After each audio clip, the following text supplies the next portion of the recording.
All right, I'm gonna get right into this for people rewatching the stream. That's right. I don't just love people in the stream. I love people who watch as well.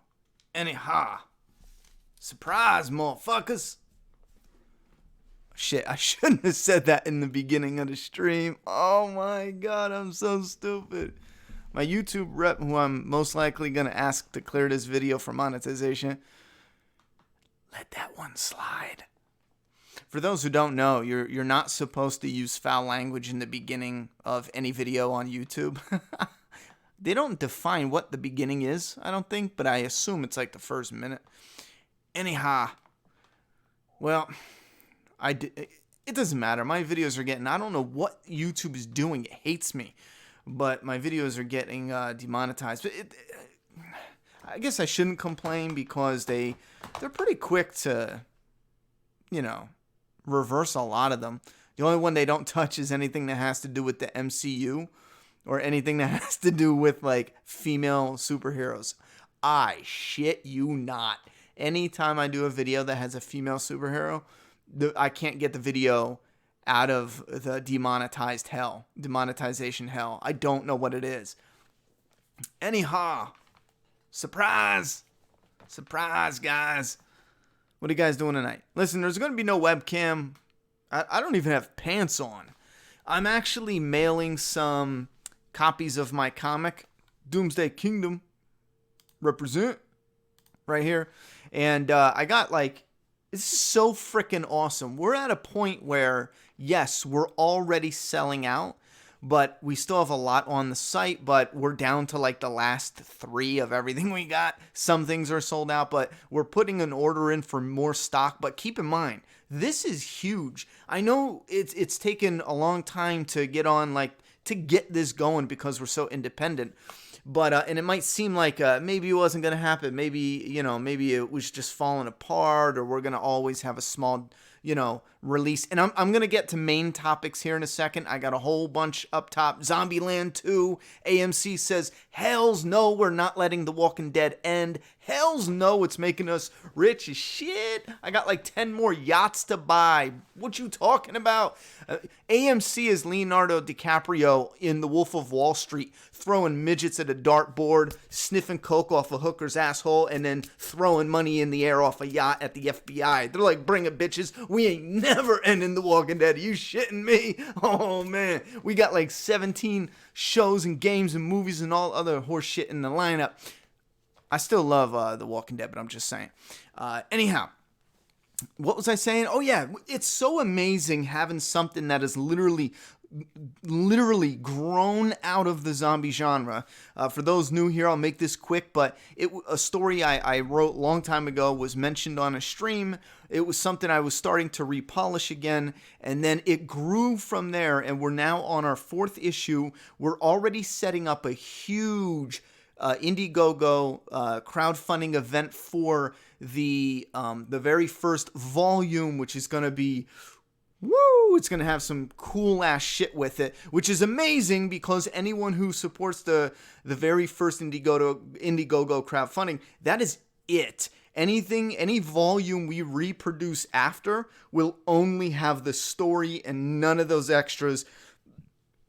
Anyway, so it'll have exclusive stuff. But long story short, we started with pre-orders because keep in mind, I can write this story. The artist can draw it and color it and all that other amazing shit he does while he's still working a full-time job that's overworking him.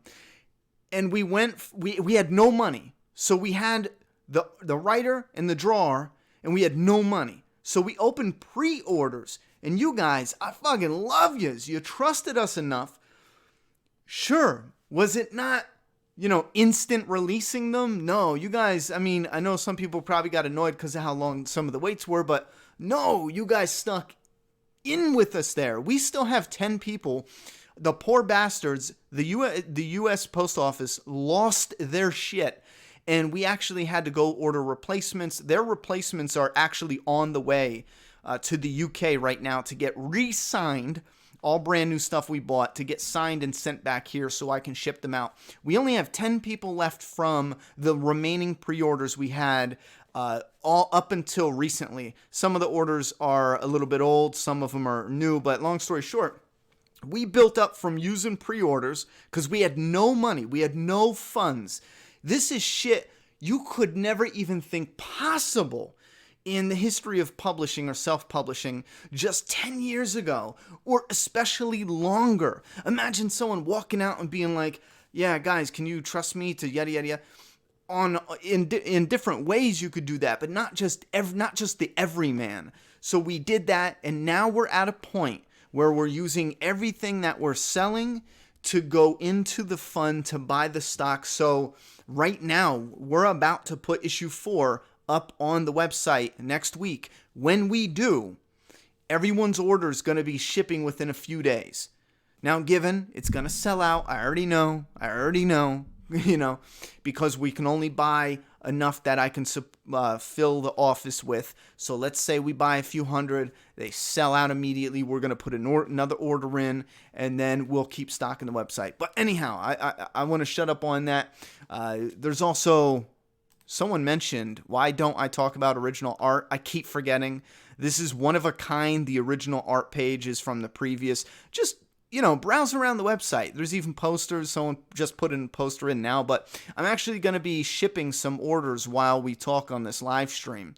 So what do you guys want to talk about? Let me know. Let me read some of the comments. They released this girl here, for those who haven't seen it though. This is Gamma or something. She's a very loyal bitch. A loyal bitch to Alpha, which I thought Beta was the loyal bitch. You get it? Because he's Beta cuck. Anyhow, so there's this loyal biatch. Where's the other picture? Oh, here it is. She looks even... You know what's funny? Wait, hold on. Where is it at? Here she is, and I personally find her more attractive like this.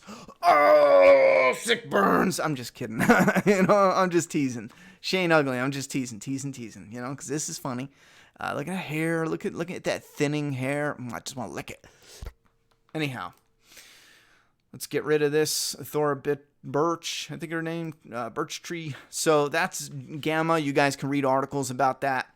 Am I still looking for an editor? No, not right now. We are at a point where it's baby steps to move forward, but we're not even close to being at a point where we can pay people for work. We right now are repositioning ourselves to not lose money on ventures. Like I said before, we were paying out of pocket for if someone just bought a comic for $4, because it cost us over $4 for everything to make it when everything was said and done. So for those, which was 75% of our orders, we were paying out of pocket on a huge amount of them. So we can't reach out for certain things like that. We do have something coming up with Make a Path Presents after my move. I don't want to say what month, because here I talked about this a while ago, but there wasn't a lot of people that were interested, which is anyone who is interested in covering news and even opinion pieces, like your thoughts and opinions about announcements. And so we would have the website and we would have map contributors. You know what I'm saying? So you can contribute. We're also testing out something called, I don't even know what it's fucking called, but YouTube keeps sending me this shit about turning on my join button. I guess there's this new YouTube exclusive club within the YouTube channel, so people can subscribe however they want. And again, I'm not sure how this works. All I know is it's up to you to create things like badges. So I created this. I mean, it's just a badge. You got to create something simple, but I made it like the YouTube button, but it's like bloody. And then I did different styles and stuff. I like that one. But and then you do emojis. So people who are subscribers, I guess it's $5 a month. You join a channel. And like I said, don't even worry about it, guys. This is just something, I'm sure there's a couple people who are going to want to do it to try it out. I'm curious to see how it works and if there's anything if this is even something useful that YouTube does. Like I made this emote here. The what the fuck? The Rick Grimes. This one I made because it's just weird. And they want you to do a trailer, like a teaser. I got to show you guys this. I have to show you. I did not make it public because keep in mind, I set this up. I was going to ask like my cousin Dallas. I was going to ask if he would do it, and then we can test it out on stream so that way no one else was, shit, did I just click on the wrong thing? Was testing things out on my behalf, but let me get back to this one screen here. I want to show you guys something. I tell you what, I'm not used to the new layout. Do I go to my channel? YouTube, help me out here. Is that what I do? No, I go to... Where do I go? I don't get it, YouTube. Why are you moving shit around? Your channel, your YouTube studio. Is that where I go? Oh, my God. Oh, my God. Fun coupons? I don't know what that means. What up, Surprise Stream? They know you are an ex-con. I don't know who you... Oh, okay. When the Dexter video coming out, I'm watching it right now. The Dexter video, the first one, it's going to be about it's a pilot video. That should be around, and this is all depending on how the move goes. I'm literally in the middle of moving. I just went and bought paint, and I got to pick up a sink and stuff. I'm moving into a fixer-upper, and there's... I got to be in by the end of the month, but the internet company is actually starting the construction on the 31st of July, and they're literally, we had to get it cleared with the county and all that. They're literally, drilling holes under the driveway and shit like that, so it's probably going to take them a week or two to do the install and have everything set up, so we're going to be a little hit or miss with internet, no streams in the beginning of August, but then when we come back, depending on how long that takes, Dexter will be one of the first videos that we, first polished ones that we come back to. And keep in mind, we're now at a point where we're at where I was talking about being for a long time now. So everyone who loved all the Deeper Into videos, this is the time when they start back up. A lot of them on map, and a lot of the personal and raw stuff and all over the place. Like on my personal channel, I did a video about the Andy Signore situation. So if you guys want, subscribe to the personal channel as well, because I just post whatever I feel like on that, and I love it. I absolutely love it. Anyway, here's my videos. I don't know if you guys have sound. You'll have to let me know.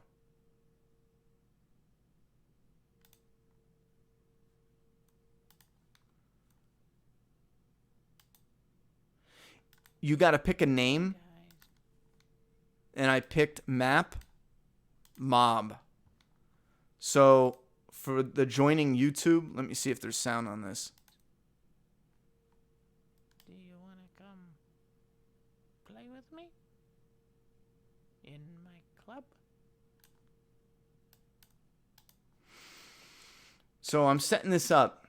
You guys have sound on that, and it's late at night. It's late at night, but like I said, YouTube will not stop with the suggestion shit popping up and all this other shit. I got friends of mine and other people saying, do this join shit because, and those are the subscribers. If you're in the chat, shout it out. But they get emotes and they get like, I think the gimmick is you have to start out with a promise to do one exclusive monthly live stream, which the reason I didn't want to enable my join button for so long is we tried it on Patreon and nobody wanted it. And it's not like they were saying, you're a loser, we don't want it. They're still donating on Patreon just so we can keep the channel afloat. And but when we did the Patreon only streams, we'd have like 2 people watch. and then it'd stay up forever, and we would have like a total of 4 people. And I would tell people, oh yeah, the streams are up, and everyone that I talked to would be like, we don't care. We just want the regular channel. We'll donate on Patreon so the channel don't go under. That's what we're here for. That's what Patreon's here for. I mean, I haven't had one person yet yell at me, so I'm just trying to go with that and feel it out. The reason I don't like the join shit is because it feels like the join membership is the fucking same as Patreon. It feels like it's the goddamn same, you know? So you're telling me YouTube, is this their version of going with or competing with Patreon? I'm fucking confused here. Which is it? Because I don't want to like separate everyone. You know what I'm saying? But I can control who sees shit on Patreon. I can't control the YouTube one. So if you're not a member, I can't like sneak you in if you're supporting on Patreon. So it's so fucking confusing, you know? Yeah, you know what? 4 scores and 7 beers ago, I'm good with when it comes to review products and yada yada yada, but I usually always turn people down for sponsorships, but the chat has told me go for it because that's how you're going to get money. But I hate it because I hate watching a YouTuber and then they stop and do this generic 2-minute commercial for a fucking cell phone video game. I get it. It's supporting the channel and it's bringing you money to help keep doing what you're doing. I fully understand. But maybe I need to do the commercials in my own way. I can't do it if I'm like, so guys, this is sponsored by such and such who grabbed my balls, and we're going to talk about this video game that will, have an army come out. It's the top #1 rated, and you're reading off a list. I don't want to do that shit, you know? But I should just shut up and do it. No one has answered me if you guys got sound, so I'm going to play this for you anyway while I go get a drink. Here it is. Thank you very much, Jason, for the $1 dono. I appreciate that, homie. Here we go. I hope there's sound. Hey guys, do you want to come play with me in my club? YouTube told me I had to pimp myself out. I had to make a video. It's part of the process. There's 4 steps. If I don't make a video, they won't let me finish this. And I'm tired. And I'm cranky. And I'm not feeling myself. And I want to get it the over with. Are they listening? I don't know if I can curse because they might be listening. I created some emojis. It was fun. I don't know what I'm doing, but I did my best. There's one with a Rick face. Rick. Not a dick, I said Rick. There's also one with a dick face, but that's besides the point. There's one with my face. Oh, my face. Anyway, there's these membership things. I don't really know what it is, but we're going to test it out. Ignore this video. It just has exclusive live streams every month. That's pretty much it. And then weird emojis, emoticons, and channel badges. You get a badge. You get a badge. I get to stick it on your chest. Wait. Never mind, it's digital. I don't come anywhere near you with a sharp object. But I want to. Anyway. Please. Don't hate me. Exclusive live streams. Every 1 a month. And some other shit. Goodbye. No, I'm not going to replay that. So, yeah, I was tired as hell.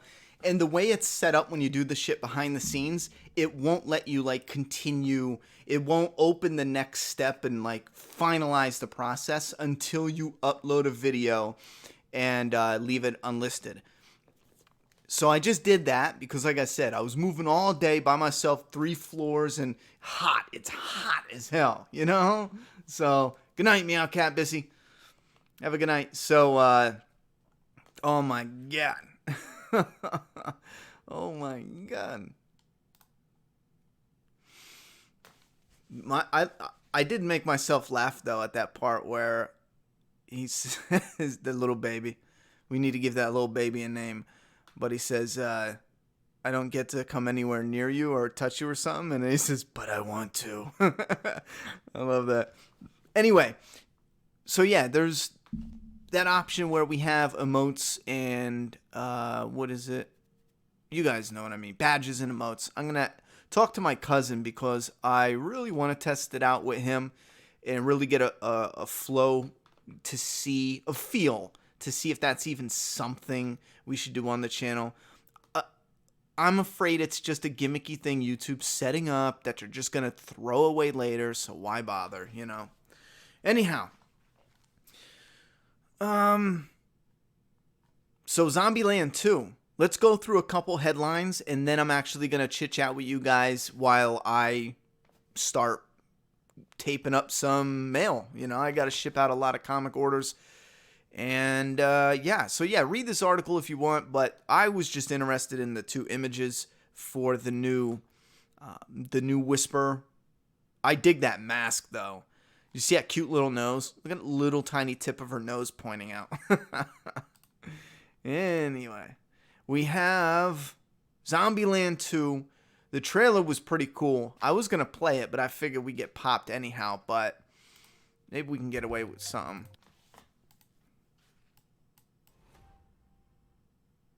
I think some of the music will screw you. I like how it opens like Gladiator. Let's get rid of this. It opens like Gladiator with his hands. She didn't age well. Maybe this is just an unflattering shot.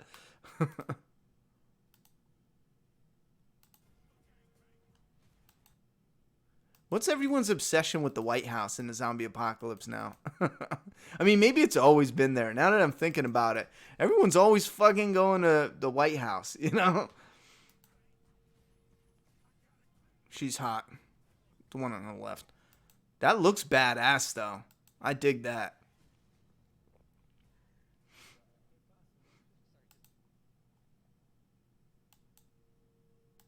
I'm definitely going to go see it anyway, no matter what.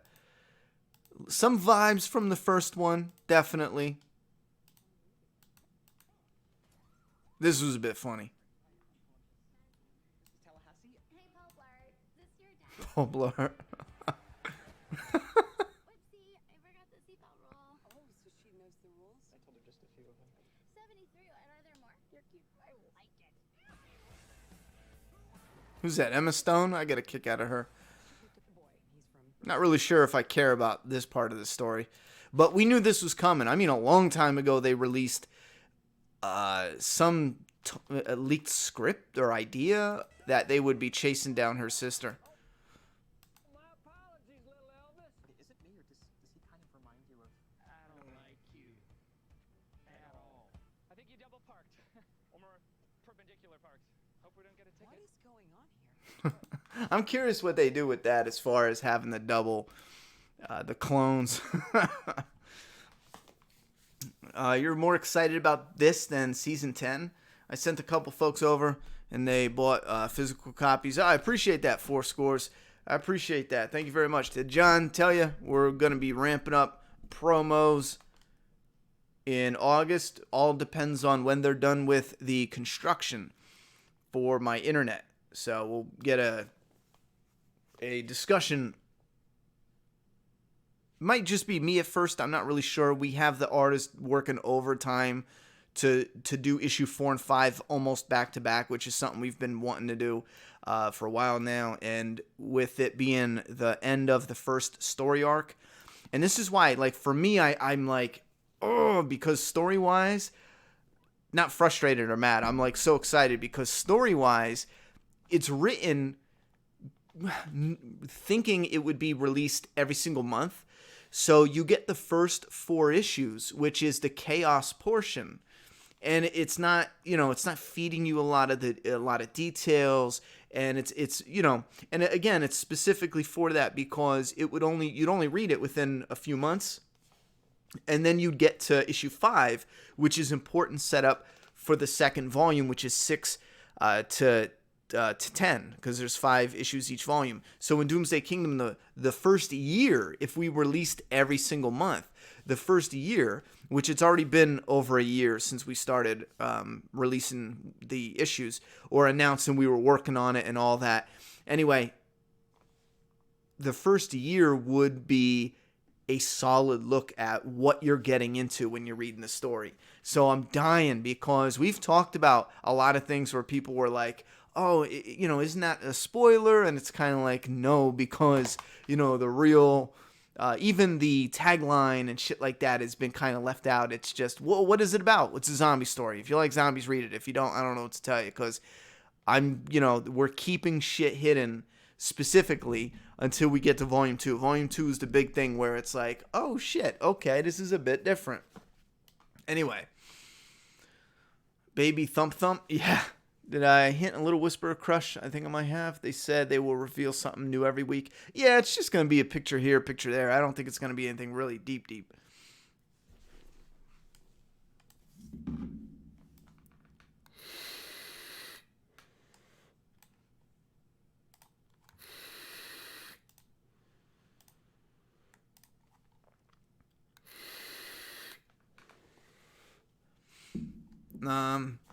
All right, so I didn't even read this. People were sending this to me. AMC says, hell no, it's not letting The Walking Dead end. For anyone new who came in, we are going to open the chit chat for a little bit. It's a real relaxed stream. I'm sending out some orders and chilling. But this says, all right, this is about the comic ending.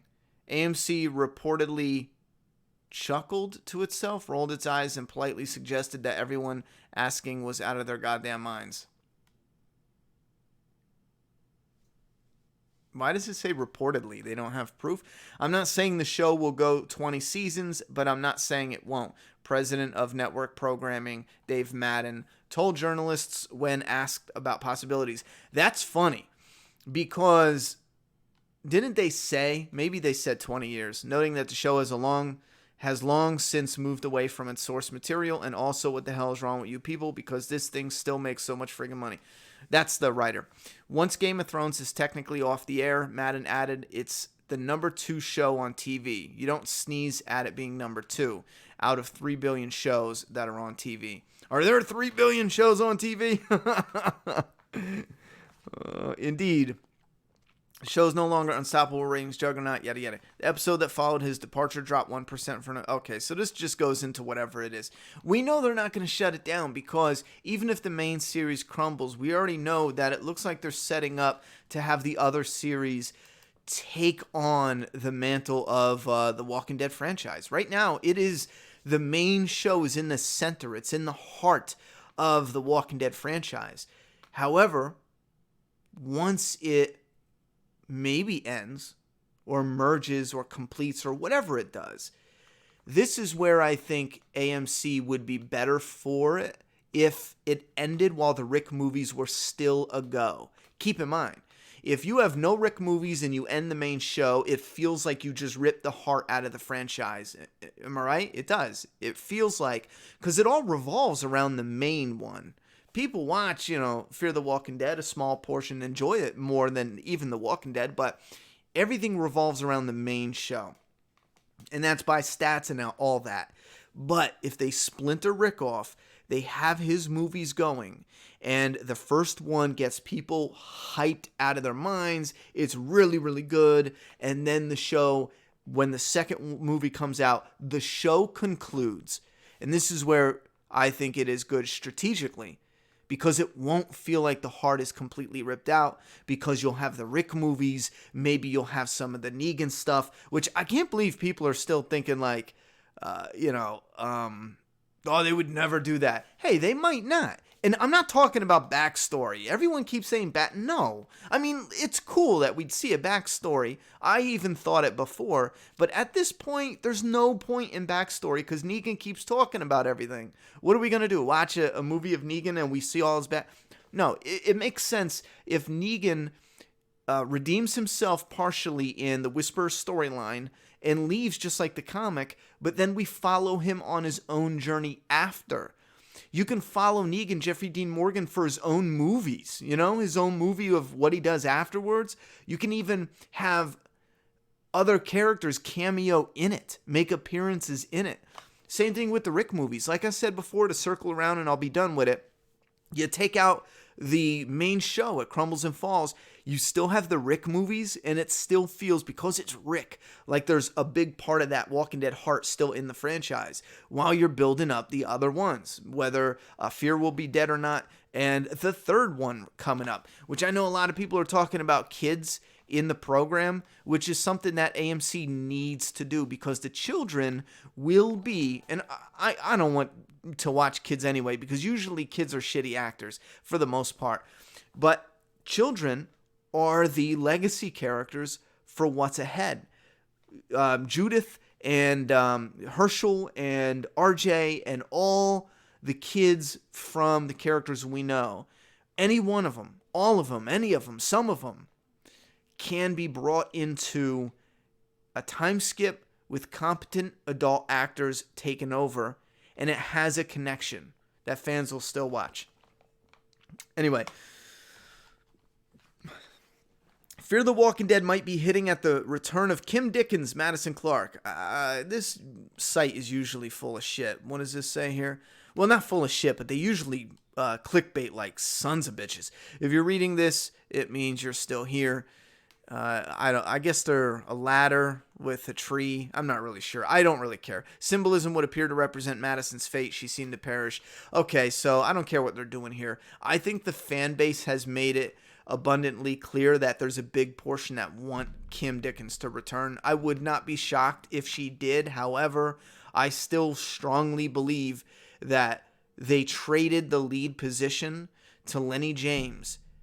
I don't think the actress would even want to return, and I could be totally wrong, but it's a little too coincidental. They bring Lenny James over and he takes over the lead spot on the show. It's not, Alicia, which she's kind of like the supporting lead now, or at least when I stopped watching it felt like she was. Anyhow, so I think it would be smart if the actress would even want to come back. Something else we got? Is there anything else we got? I don't even feel like talking about the MCU. I know we had a few other people. I'm just simply not interested, especially with an article like this. I honestly don't even know why I left this up here. Someone shared this with me for my thoughts and opinions, and I appreciate the interaction, but I just don't even want to cover it. You can tell the person who wrote the article, I'm not going to agree with, because all they're focused on is women and sexuality, whatever their sexual preference is, which when I think about movies or superhero movies or zombie movies, that never pops in my mind. It's not even like anywhere near anything relevant that I would think of. It's just, what good characters are we getting? So no, I don't want to read this shit. It's just probably dumb, stupid shit. You can tell by the title. White male brawny feels tired. Is this the age of feminist Marvel movies? The idea of a female Thor and a bisexual Valkyrie have the fanboys in a state. But the franchise is just reflecting the way the world is. It's just stupid. Yeah. I agree with that. The franchise is just reflecting the way the world is. So let's get over it and move on to actually making these characters good characters. Let's do that. Let's focus on the characters themselves. Where did that go?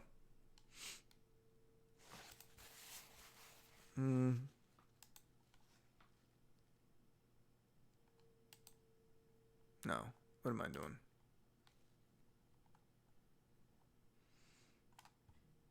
I wanted some kind of picture for the background.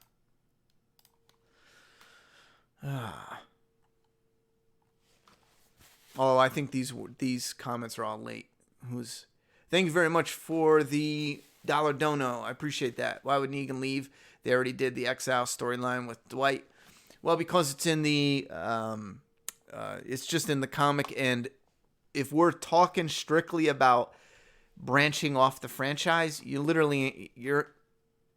it's like you ignored what I said and just asked your question anyway, you know? And I don't mean that in a disrespectful way. I mean, you legit did.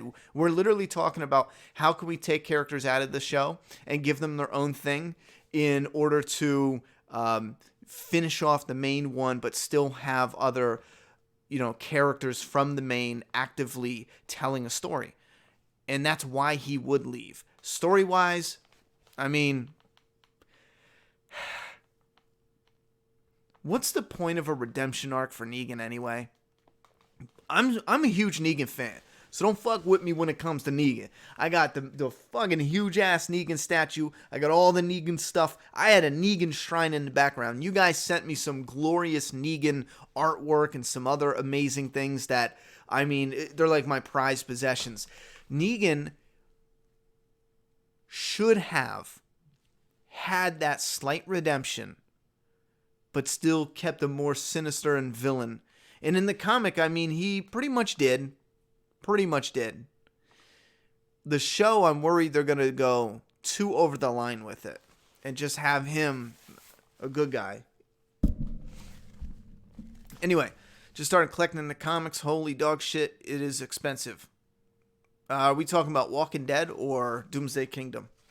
Because Doomsday Kingdom should be just $4 a pop if you're just collecting without bonuses or artwork or nothing like that. If it's The Walking Dead, yeah, I understand that.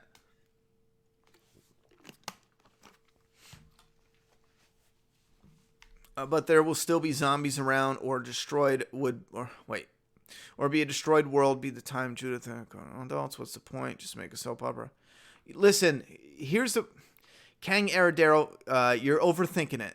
There's always gonna be zombies around because it's a zombie movie. The fans of this genre or franchise needs to really stop thinking about zombies rotting away. It's never going to happen, and it shouldn't happen. It's a zombie movie. As long as the zombie is the only thing that's not realistic, for the most part, unless you're making something that's a little off the wall, then you're fine. We don't need zombies to, disappear after 10, 20 years. Kirkman already said in the comic version, I don't know if it's true in the show, but whatever's in the virus keeps their dead, what would it be called? I don't want to say corpse, but it keeps their dead state preserved more than just a normal dead body that rots. That's already canon in the comic. I don't know if it's the same. I figure it should be the same in the show. Todd Murray said, did you hear Andrew Lincoln is attached to the... Yeah, I heard he's attached to something. I just immediately thought, okay, that's cool. I'll wait till we get... You know what I mean? I almost never care when it's something that hasn't even started production yet. Just knowing, okay, he's got a role. That's awesome. He's doing stuff. Hey, Ronnie, sorry I can't stay. Just want to stop by and show some support. I hope you have a great stream. Thank you very much, Presley.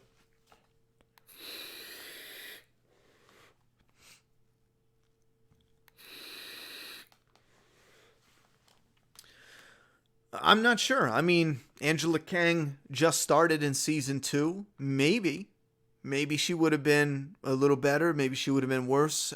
I think based on what we've seen, I hope that, I think she probably would have been better than Glenn Mazzara. He just wasn't a good fit for it. Gustavo Fring from Breaking Bad. I think he was really well done. Trying to double check to make sure I'm not missing something, because I was about to say I actually did want a little more from him, but I'm sure I am missing and misremembering some things. Invincible is the best comic ever. I read the first volume. What do you think of Preacher? It's just not my cup of tea. It's not bad, but I don't think it's like so awesome where I have to read it right now or watch it right now. It's kind of like eventually I know I will get around to it. Doomsday Kingdom is amazing. I can't wait for issue 5. You guys are going to be hyped with issue 5, I feel. See, here's the thing. I don't want to say the wrong thing because for me, issue 5, what sets up issues 6, 7, 8, 9, and 10, the second story arc, for me, it's like a big moment because for me, it's like, okay, I've watched as many zombie movies and shows as I can remember, and this has never been done. You know what I mean? A lot of different storylines have been done, but this in particular has never been done. And again, it's not like types of zombies, because what I wrote for the zombies, that's never been done as far as I know. We've had different variations, but you're gonna have that. Just like when you write a vampire story, you're gonna say they have teeth, or maybe you'll make it weird. When I was little, I remember a really weird vampire movie where their tongue split in half. Maybe this was a nightmare or a fever dream, but their tongue split in half, and they it was weird. It was like a snake tongue thing. Anyway, maybe that was a dream or a nightmare. So you're gonna have stuff that's similar because it's zombies, but there's other things that I think there's more to the zombie genre that will be really, really fun. And the second volume is what really starts putting a certain plot together. And it's like, this is a bit new, different. It is not what you thought, because normally you have the virus, the breakdown, everyone runs for it, and then you avoid the government or the cops, and because that's all hell breaking loose, and then you're stuck with a bunch of different random strangers, right? Isn't that most? Think about the one with the mall. Think about most zombie shows. That's pretty much the formula. You show their life, the outbreak, people die, and then the characters meet up with other characters that they don't know. Now we have a bunch of survivors learning who they like in the group, who they don't like, and they're arguing, where do we go, what do we do, but we stay together, we do this, that. That is most, and I mean most, it's a hell of a lot of zombie movies. What I chose to do with Doomsday Kingdom is we have a core group. We have some strangers coming together, sure, but we have a core group. We have coworkers, we have family, we have best friends. We will have some strangers. We're going to see that in issue 5, actually. We'll see that. The next step isn't just repeating that. It'll be doing that, but it'll also say, hold on, because we're about to have some fucking fun, Anyhow, I don't want to say too much because I am hyped. I'm so hyped about the second volume. I even have the cover for the volume. I know what that is. Right now, me and James are actually still playing around with ideas of what we want. Originally for volume 1, or in my original notes, I think it was the Tristan on the ground and like a little child's grave, and there was, in the background, there was lightning, and it was a dark cover, and in the lightning it was striking, and there was this silhouette of zombies, right?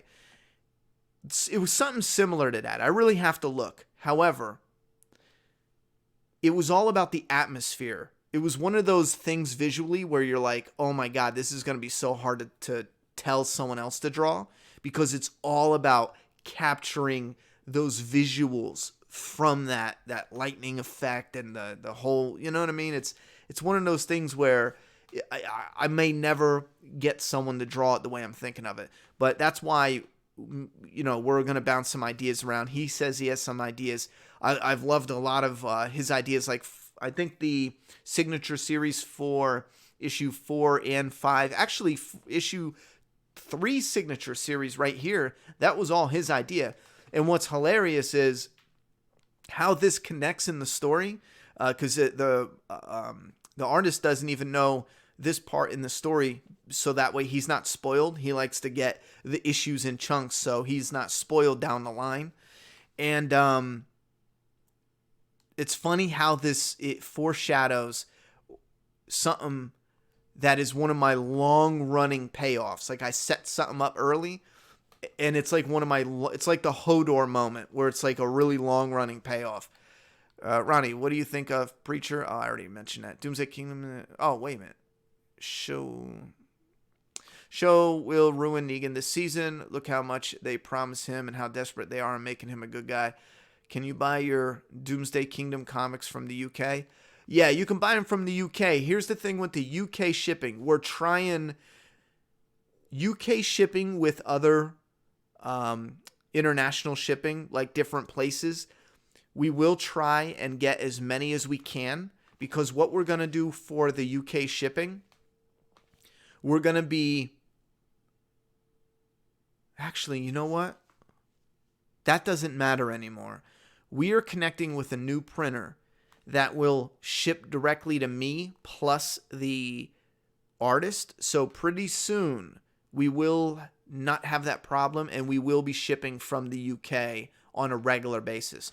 For example, right now we have to wait until we get enough orders to ship, because it costs us like $60 some a box to ship, because it's a medium-sized box of comics. I forget what it is, but we have to wait till the box fills up, or else we're screwed, you know, because a lot of people are ordering just regular $4 comics.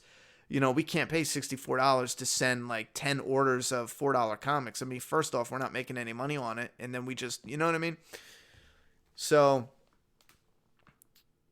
yeah, real soon when we make this deal with the new printer, we won't have to worry about shipping to the UK or the wait either, because he'll get it directly from the printer.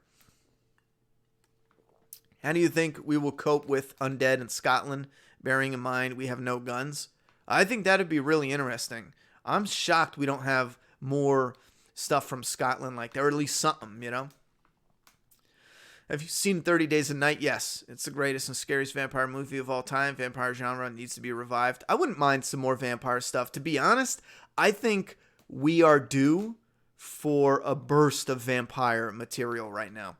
Do you ever catch yourself while writing going into cliche territory and have to reframe? You catch yourself doing everything. For example, if you saw issue 2 in the cover, the Doomsday Couple, originally, that was Tristan's little brother. That's it. Little brother and girlfriend.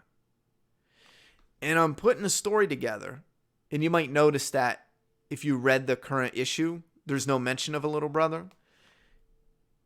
I was polishing the story, finalizing it before it goes off to the artist, and I caught myself saying, that's way too fucking easy. Now, keep in mind, it was purposefully done to go against strangers, and you'll see there's a reason for that later, because it's kind of giving us something different, but then also giving us a little bit of what we've gotten. Because there will be strangers. I mean, that's realistic, and it's a part of what happens, but it's too easy. It's Tristan's little brother. That's way too easy. Of course, they're going to have an instant connection. So I took that out, and I said the Doomsday Couple is not Tristan's brother. What would be, and I made this a challenge, what would be one of the hardest characters to make, to write in this situation? And I can't reveal it right now, because we've already hinted, left a setup, foreshadowing, whatever you want to call it. We already hinted at the Doomsday Couple, and it's hidden in one of the 4 issues. And I was like, what's the hardest thing to write? And remember, when we get to the Doomsday Couple, which is in volume 2,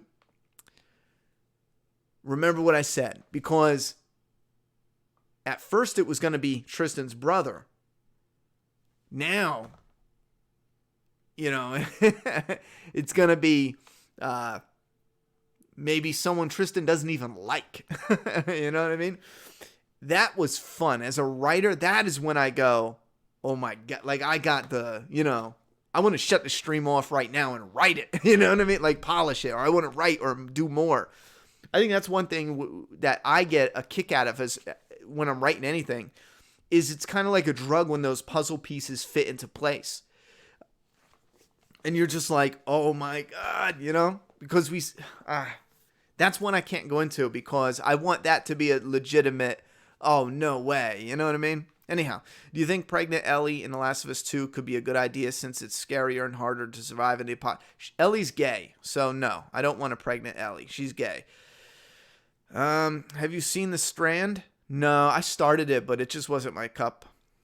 Will you be watching the final season of Silicon Valley? I've never watched any of those. Are they good?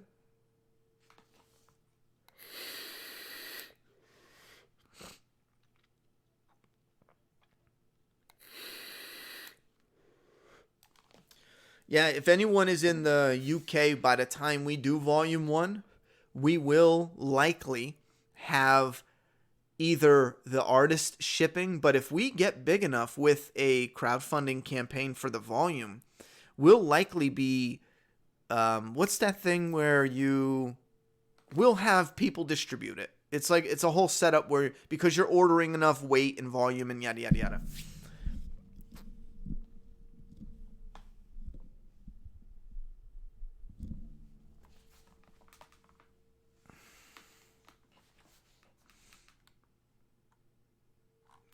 You know what? I could have sworn before I missed a message.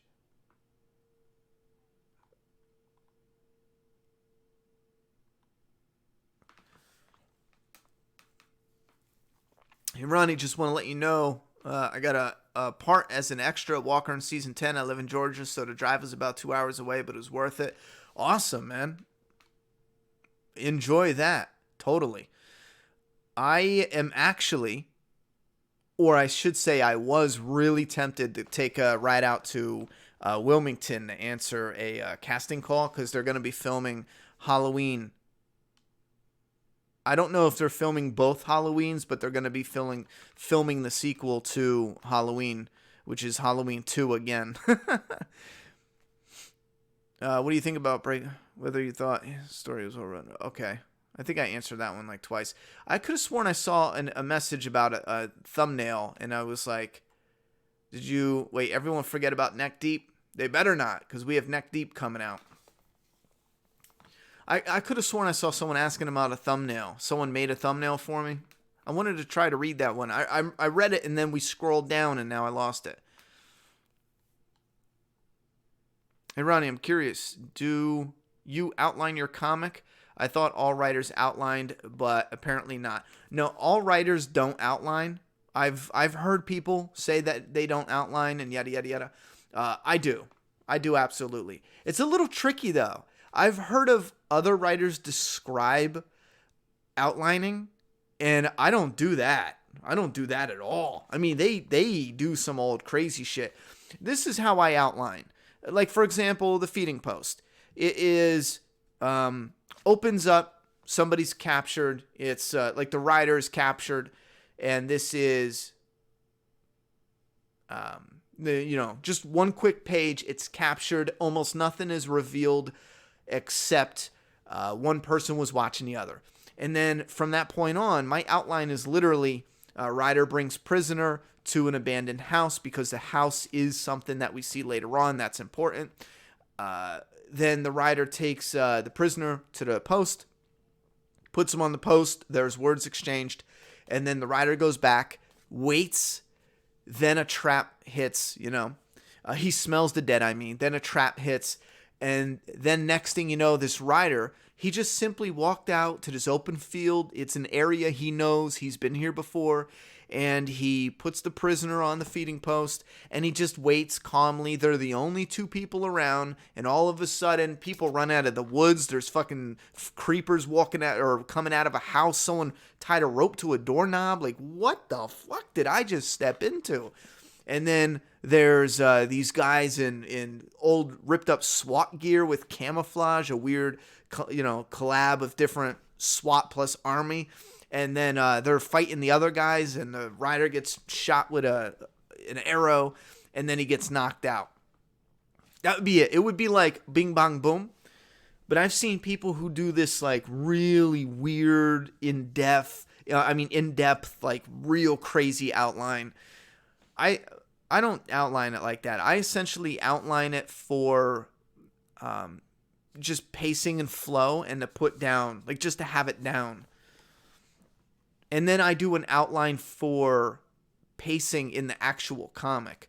Like I'll put what goes what in how many different pages. And that's essentially just to make sure I have enough complete story in a nice little compact thing in a single issue.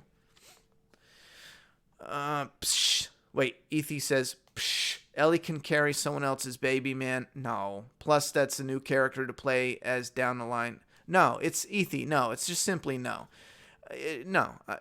Ellie, character-wise, is not the type to take a dick just to have someone else's baby. Imagine the Ellie you know being like, okay, I'll awkwardly lay there while... Even if they have artificial insemination, do you think that... I mean, I don't read up on that shit. I don't know how they do that. I would imagine there's a little more to it that would... maybe it's not the best place to do it in a post-apocalyptic world that's barely hanging on. Living like a little bit in older times. I'm not really sure. I've never had the need. But I'm just saying, I hate to burst your bubble, but it's just not going to happen. I don't know why you want a pregnant Ellie so bad, but it's just not going to happen. If she was straight and they had maybe some sort of potential within her character to open up, like if she was straight and they still had the similar storyline that she did with her friend and all that, maybe. But I don't want a pregnant Ellie. I mean, I personally don't. Not for a video game where she's going to be fighting and badass, get thrown through glass and shit. No. Just like I don't want a fucking pregnant Tomb Raider. Why the fuck do I want that? Not for the video game. Not sure if you have answered this already, but what do you think about Gamma possibly being whiny Fro? What? The episode Scars? Nah, well... Oh, I know what you mean now. I really don't care. Sure, why not? I mean, if it fits. Is there enough time to... Thora Birch is not that young. She's old as shit, so... not, you know what I mean. She's like in her 30s or 40s or something. I know she was acting when I was little, so she's got to be, you know? I don't know if there's enough time. The Deuce is from David Simon's The Wire. It's about porn. Oh, The Deuce! I watched 2 seasons of that. And you know what? There was a lot I liked. But you know what I kept thinking every time a season ended? What the fuck am I watching? What is the goddamn story? Like, one thing I loved is you're actually there. Like, in the 70s. I think it's so thick and rich and... yada, yada, yada. And I don't know. It's thick, rich, gritty, or, you know, it's got that grittiness to it. I really liked it. But what threw me off is 2 seasons down, and I don't know what the point is. I mean, it's cool that it feels like in that time. I just didn't know what the point was. And I honestly never picked it up again after. It's good. It's good. It's just not for me, you know? I'm sure I'll probably watch it again. It's just not something that I would rush out to watch right now. So there are only 3 issues out at the moment. There's 4 digital, 3 physical, and the 4th physical is about to release in about a week. Is there any way I can buy everything in a bundle? Yes, there will be a way to do the bundle. You just have to wait until issue 4 is out, buy the issue 1, 2, and 3 bundle, and then buy issue 4 at the same time. You know, like when we restock the website with our full restock, like I said, in about a week or 2 weeks, depending on when our next shipment comes in, you just buy issues 1, 2, and 3 in a bundle, because that's the only way to get issue 1 without having it signed. And then you buy issue 4. So that's issue 1, 2, 3, and 4, and you're good. I mean, it sounds complicated, but essentially you just click on 2 things, issues 1, 2, and 3, and then issues 4, and you're good. Even if we bundled it, it's literally the same price if we bundled it. So don't say like, well, can you just make a bundle? Because no, it's the same price, but it's 2 different listings.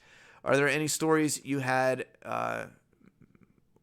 major rewrites with? Oh my God, yeah. You're gonna listen to me, Ian. If you're interested in writing and you haven't totally rewritten something that you might have really liked before, bro, you're a pup. I used to think that too, where I had something I really liked and I was real stubborn with it, but no, There's time, like for example, those who have read Doomsday Kingdom, the original bar scene from issues 2 and 3 was longer. The only reason it got trimmed is because we're not releasing every month. Originally, if we were releasing every month, we'd have a full year of one particular storyline where they're in the bar, and then we're in volume, it would be volume 2 into volume 3. This was the original outline. The reason for that is because we would sit in the chaos a little longer. Originally, with the bank robbers came in, and originally Tristan got there while they were still there. From that point on, Tristan and Katie go to flee, but they run into the bank robbers. So now it's a situation where it's like, none of us give a shit who the other one is. We just need to flee. And there's actually a crawl space that was designed from a real place I worked at, where the art was so unique and weird in this club. They brought it in through like a hole that was just there for bringing in different display pieces. And there was this tiny little walkway, and it went above the office on the second floor. So there was this whole scene where each person, because the bank robbers got these big wads of money. One of them is dead already. One of them is shot and wounded. So they give Tristan the bag. They're threatened to shoot him and all that. And then Katie gets a bag, and she doesn't weigh much, so it's a tension. She's having a hard time with this little ledge. They're crawling over. There's all these zombies on this glass and then hitting the wall, and one of the guys falls down, and that's where Tristan looks down and sees this guy who is geared up, but he's not being like eaten apart because he's got so much gear. But it's a lost cause. There's no way to get down to, so it's like the longest, most the guy's even trying to push them down and crawl his way out the entire time they're making their escape. He's just doing his absolute best to fight this whole massive horde of creeps inside the thing. And again, he's getting bit on him, but he's got armor to where it's not going through anything. But parts of it, like maybe his hands or his fingers, we see his fingers get eaten off as he's trying to, every time he pushes some down, they jump on his back. He's just being crushed, and it's crazy. So anyway, they make it out, and Tristan ends up smacking the guy with the bag. Money flies everywhere. It flies down into the creeper thing. Tristan and Katie get away. They drop the bags, they get shot at, they round the corner, and then they're back on the street. A body comes flying and slams onto the concrete in front of them. And it's like an out of nowhere, which we will see where that body came from. We will see that shadow in the alleyway. But that was all a part of a bigger thing. And I rewrote it for a couple different reasons. One, there was too many, in the original draft, there was too many zombies in the restaurant at that point in time. There was too many. Originally, it was written to have a lot more sick, but we did tone it down because there was a lot of art going into the beer bottles, and the artist is actually drawing all that shit. I hear in the comic book industry, they take pictures of bars and literally just like trace over it or use an editor. That blows my mind. They like, some of them don't even write it. I can't even believe that's real, but so he drew all that. So I toned it down. And again, for a number of reasons, and you'll see, it's not rampant everywhere yet. Like, we kind of see two different stages of zombie, but it's really not everywhere yet in that town still, because there's something else that's a surprise that's coming. Anyhow, what are you doing? You have to check out Dead Set. I watched that a while ago. I don't mind Fast Zombies as long as we have another show with, slow zombies too. I've seen that though. I forget. I thought it was all right. I don't remember hating it.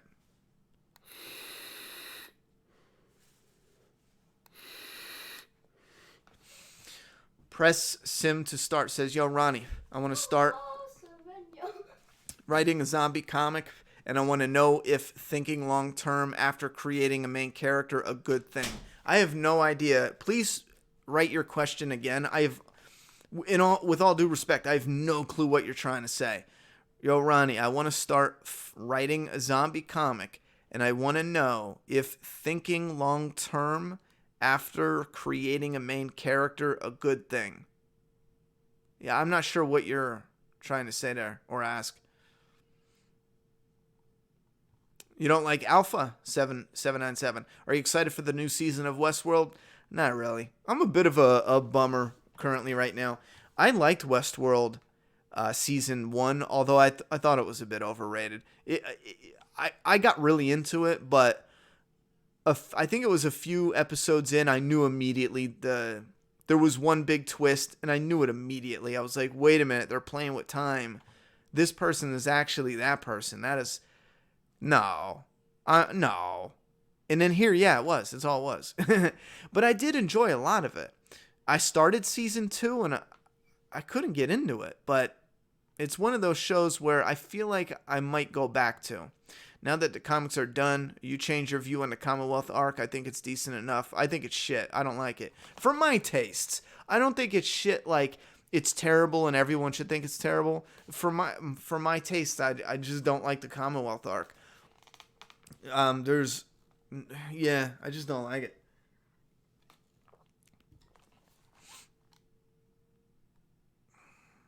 Ronnie, it's hard for you to write a nuanced female character. No, I don't think so. I think well, here's the thing. It's not like it's always going to be easy every time I sit down, because when you're doing new characters, different characters, you're going to have days where you struggle with it a little bit. But I think one thing that I personally was gifted with is when I was little, I read screenwriting books. So like I said, I'm like, 14, and in my head I'm thinking, and I read this in a screenwriting book, watch real life people. Don't make fake characters. Watch real life people and see how they act, their mannerisms. Pick up on all those little unique signs that make them, the individual. Girls or guys, straight, gay, white, black, from this area, here and there, immigrant or second generation immigrant, like second generation Italian American, or blah blah blah blah. Italian Americans from New York, or Italian Americans from Jersey, or wherever, Florida. Just look up and pick up on all that. And then when you're sitting down to write it, you have a wealth of material to pull from. Like, I've seen, when it comes to some women, I've seen some females who were openly and admittedly, like, girly. You know what I mean? Like, we'd work at the bar, and the bar would close, and it was customary for one of the bartenders, one of the guys, to walk them to the car. They went through an alleyway, you went up to the parking lot, you got to the top of the steps. If it was a female you were cool with, she gave you a hug, like kind of friends with. She gave you a hug, she walked to her car, and then you turn around and walked back. Alone. It didn't really matter. Nothing happened. I think there was only a few times where, shit popped off. But for the most part, it was cool. However, something could happen. So that's just what you did. And you'd have girls that go, nah, I got this, Usually a little more older, mature, and been around the block a bit. They're cool. And some of them would still be like, it's hard to explain. It's like,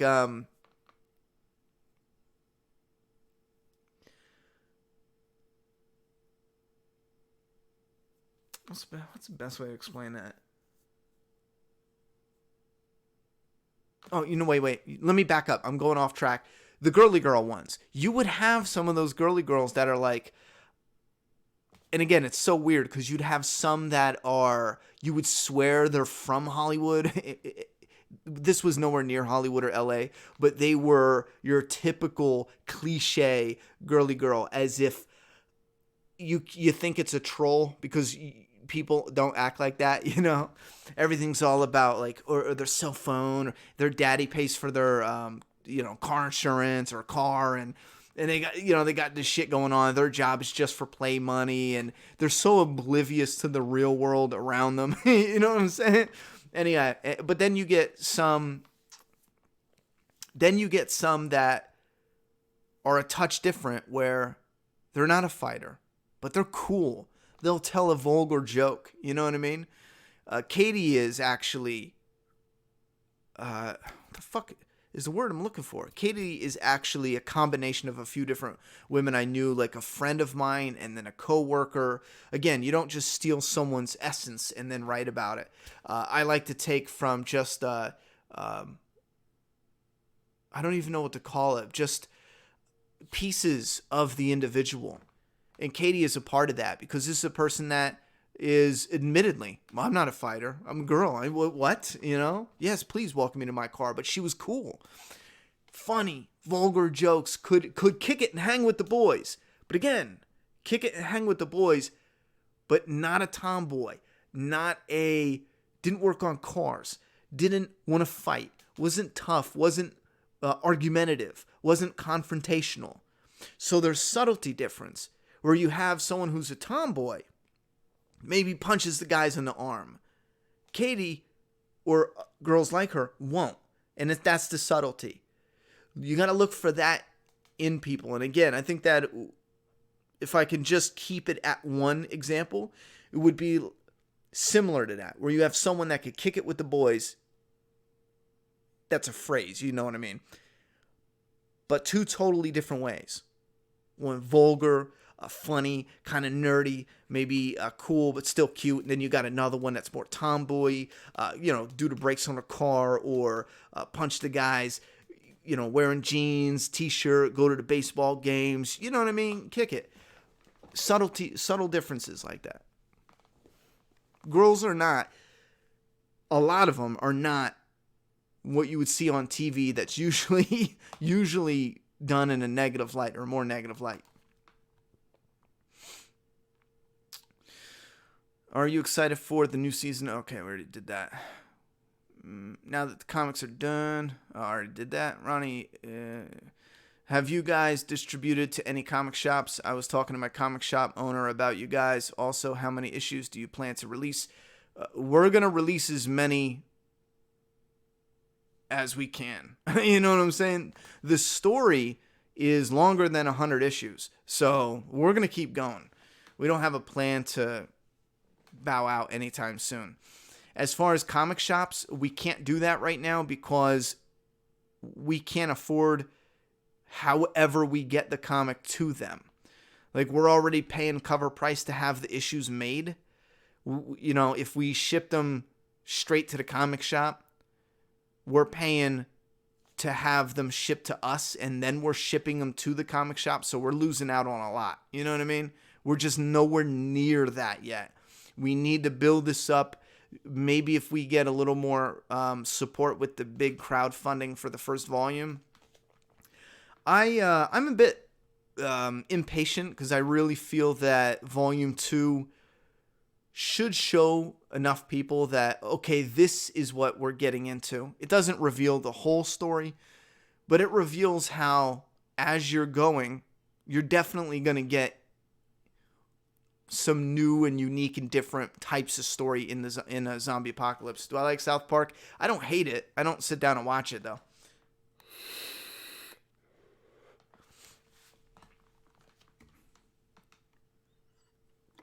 Okay, here, Ronnie. So when I start making a zombie comic and I want to know after creating a main character, is it good to think long term or go with the flow?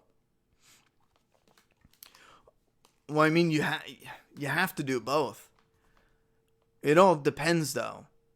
I would not sit down and purposefully write it and think of issue 100 if that's what you're asking.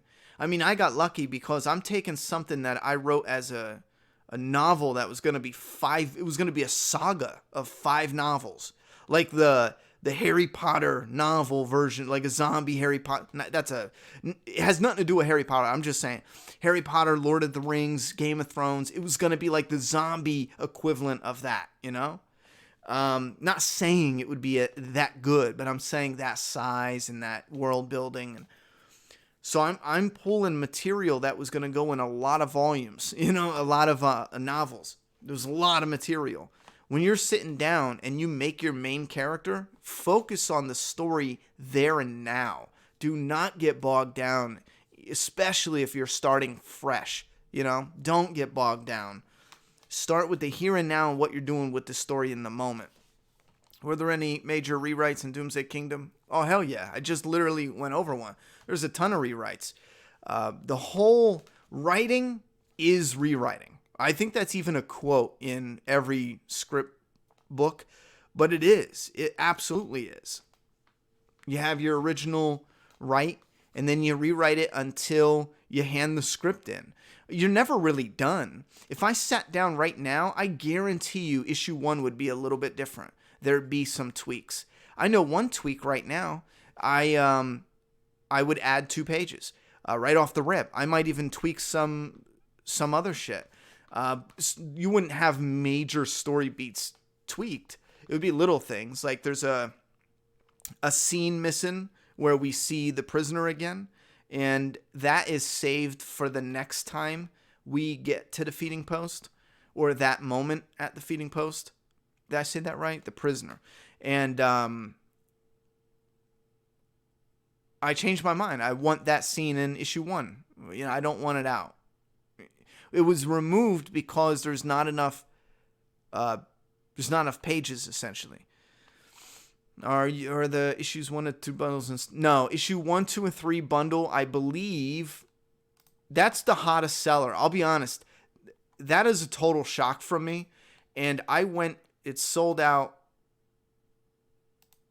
and sold out. Yeah, literally. Oh my God. I'm not even wrapping up the orders. That was a total shock for me. I'll be honest. The issue 1 to 3 bundle was a yikes. But I'm not letting that happen again. I went into the analytics, and issue 3, the bundle, people are clicking on that like 4 times more than anything. So I'm hoping that means maybe there's a lot of new people jumping on board, because we had a lot of customers for issue 1. I think we had, we definitely had more for issue 1.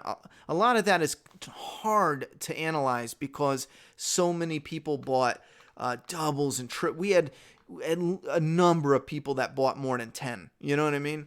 So it's hard to tell how many single, like single readers it is per issue. And we probably could just go with digital, but it's rough because so many people say they don't get digital, they just get the physical.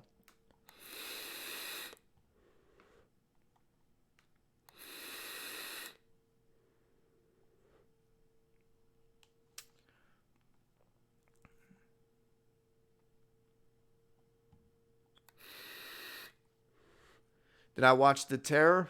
Not yet, but I am interested in that. Am I disappointed they didn't go full zombie skins with the Whisperers on the show? It seems lazy to go with the masks only. Not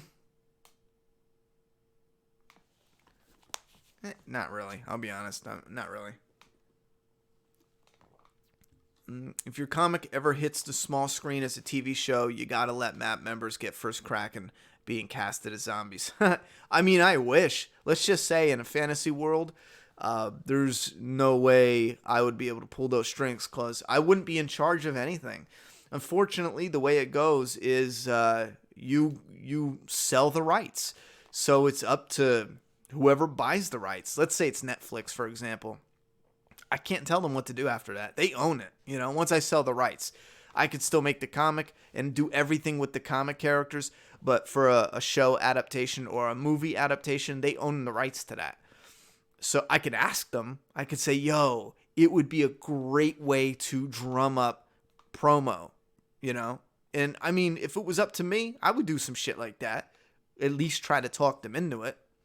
Imagine pulling, let's say we pull 500 fans who we could verify, put in orders when we did it now, because all our records, all your orders are kept on record for taxes and all that other shit. We're not burning them or throwing them away anytime soon. We need them for our records. I think you got to save your records for 7 years or something like that. We need them. So we'll just hold on to them. And if it ever came up, anyone who is still hanging around, put in for a fundraiser to get picked to be on. I think that would be cool, and it would drum up promotion. Netflix new zombie show picks, the comic fans who supported it early. That sounds kind of silly, but you could spin it in a cool sounding way.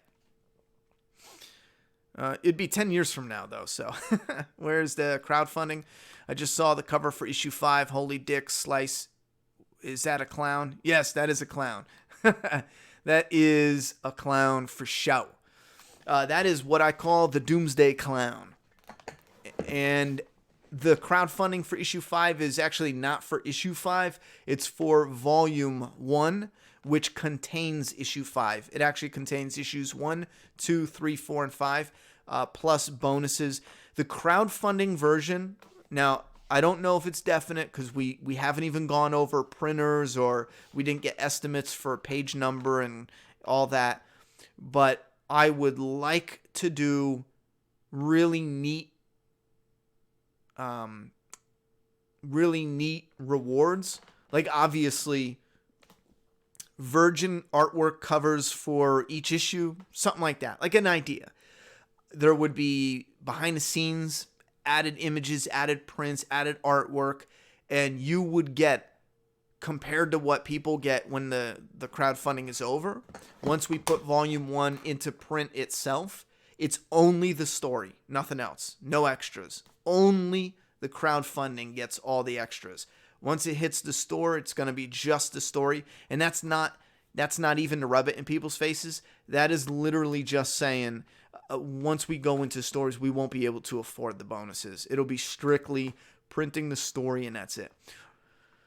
I really need to actually pull this table over and start shipping somebody's comics. If I bump the microphone, I'm sorry. For anyone who's coming in here new, I hope you can still hear me. I set my headphone down. But anyone who's coming in here new, this is a really chill stream. I should probably shut it. I'm so dumb. An hour and a half, I didn't even start packing up these. We're going to go another 30 minutes, I think. I'm going to pack up some of these orders. I got a lot of orders for my comic Doomsday Kingdom here. I want to get them shipped out tomorrow. So, let me bring this box over and use it like a little table. Come on, bitch. There we go. There we go.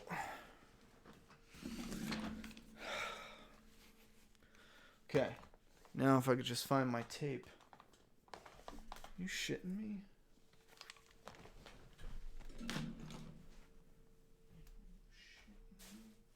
Hold on, Matt fam. Hold on.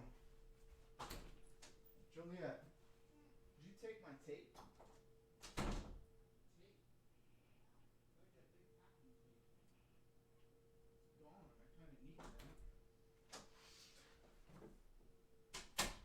What the fuck? Oh, here it is. I'll be right there, chat.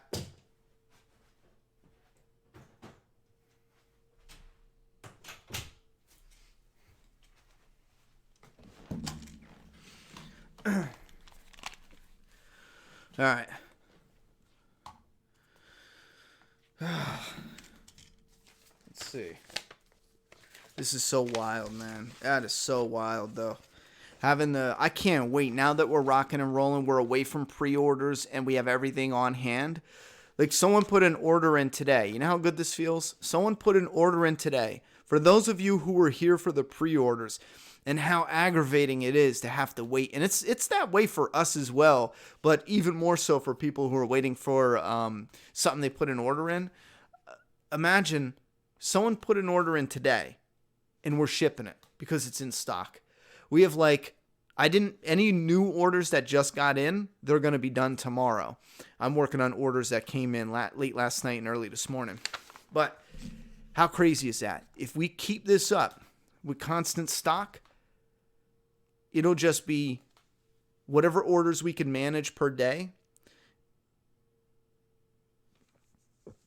Sorry, I had to burp. With a rotating stock, leaving only small moments eventually where we're out of stock until we're totally done with print runs. And then we have to do like a second printing. Will you ever make a compendium for your series in the future? Well, I think that by that time, if we get there, that means we're successful enough, then yes, that's just how it is. That, anyone that gets to that point makes compendiums. That's just how the industry goes. So yeah, we would do that. Yeah, that cover for issue 5 though is nuts. Imagine a zombie ice hockey game. So Ronnie, in season 10, do you think Judith could go missing but later be found gravely injured by the hands of the Whisperers? Not really. I don't really see a point to that. Yeah, I don't see a point to that. If the Whisperers found her and wounded her, what does it do for the story? It just makes them mad, but they are already mad. You know what I mean? There's already fear. I don't think so. I think there could be a danger alert, like, Judith is out playing or doing something or a little bit far away, and there's walkers coming out of the woods, and then Michonne is like, Judith, come on, get back here. And then out from behind a walker, we see it's not a walker, it's a Whisperer, and they start speed walking towards Judith, and then Michonne is freaked, and then she jets out to get Judith. In the last minute, the Whisperer bounces into a herd or disappears into a few other walkers and hides among the horde. Scenes like that, I think, imagine that. That'll get your blood running like, oh shit, I think something like that, but straight up hurting her, nah, it's too simple. You think it's possible Rick movies will be canceled? The first one bombs in theaters? No. No. Well, hold on. Everything's possible, but no. AMC is going to make sure it's going to hit at least. I like to chill streams better because I'm baked AF. Less crowded, chat not moving frantic. It's nice to chill. Yeah, not only that is I totally forgot to post this on Facebook and Twitter. I didn't even mention it. And it's mad late. Can you turn on your camera and show us your signing and packaging? No, I cannot. Having camera issues, it's not going to work right now.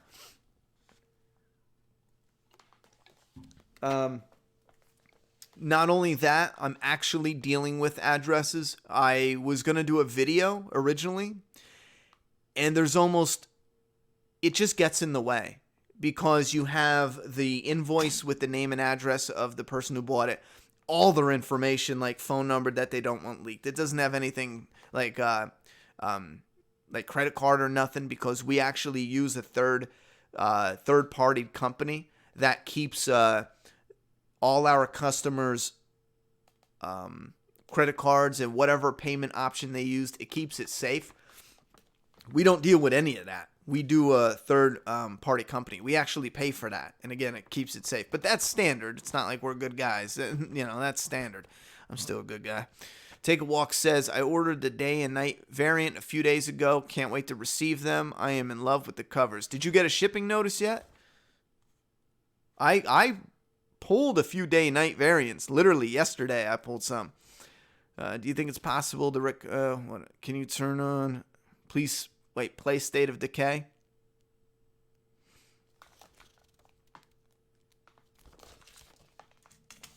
State of Decay. I might try that eventually. Are you writing anything else right now? Not anything big, but just on the side? Yeah, I mean, ideas don't stop. So when there's ideas that I'm like, okay, that's something. Like I said the other day, I had this idea out of nowhere where I was thinking about a movie. The best way to describe it is if you mixed 12 years, and we're talking about the essence, not if you just took one movie and blended it into another. I've had a number of people, how would that work if you did this? And it's like, no, dude. People don't literally mean combine those two movies and use everything from those two movies. They just mean the essence of the movie. Like, for example, 12 Years a Slave meets Texas Chainsaw Massacre. That's a horror movie idea I had the other day, and I was getting all these different little ideas. I don't just go, nope, I'm working on something. No, I write them down in what's called my shoebox. The shoebox is any idea that you had that you like, you write it down in your shoebox.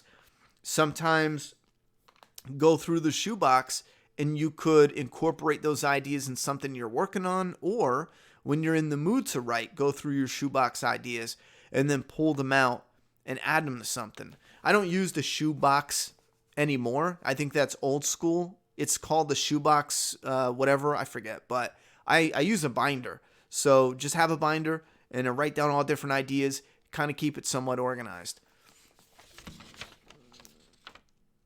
You as a writer, how's the creative process for writing your comic or whatever you imagine? Huh. That's kind of tricky because I don't know where to hone in for the answer. Like, because there's so much involved going all over the place when you're putting a story together. I don't know where to hone in. As a writer, how's the creative process? And again, there's so much there with the creative process. It's like, let's break it down since this is a chill stream. Which specifically? Like, what specifically? Because something that open and wide, I mean, that might be a whole video. I might not even answer the specific thing that you're curious about. Because let's just say generally, the creative process is always going. I mean, it's always going. If you're asking about pacing, okay, then we can hone it in. Or if you're asking about the characters when it comes to creative process, okay, we can do something with that. If you just mean all the time, the general creative process would be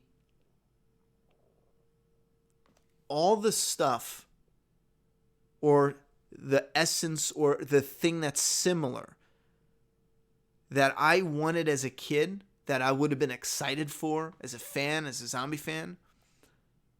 All that stuff. Anything we never got or we got, but I could tweak it in a different way. It's that. That is as general as I could get for the creative process when it comes to writing the comic. It's not what I think you guys want. It's really not. There's times where you do that. Yeah, I mean, it's going to happen. Anything's going to happen. But it's really writing from the heart. I'm not paid to write a zombie story. I'm not paid to write this comedy. No one's paying me to make you laugh. I don't have to worry about that. I want to write what I think is funny. I want to write what I think is scary. And you know what I think is scary? Creepy. I don't like jump scares. They're cheap. They're stupid. It's waste. I like the creepy aspect. So you'll find that I lean more towards creepy storytelling when it comes to, or as opposed to being scary. Ray Sanders says, do you send comic to P.O. boxes? Yes, we have sent them to P.O. boxes. So far, none of them have been rejected yet, but that's because we use the USPS, and it's pretty cut and clean. If we have any problems, we'll let you know, but right now we do use P.O. boxes.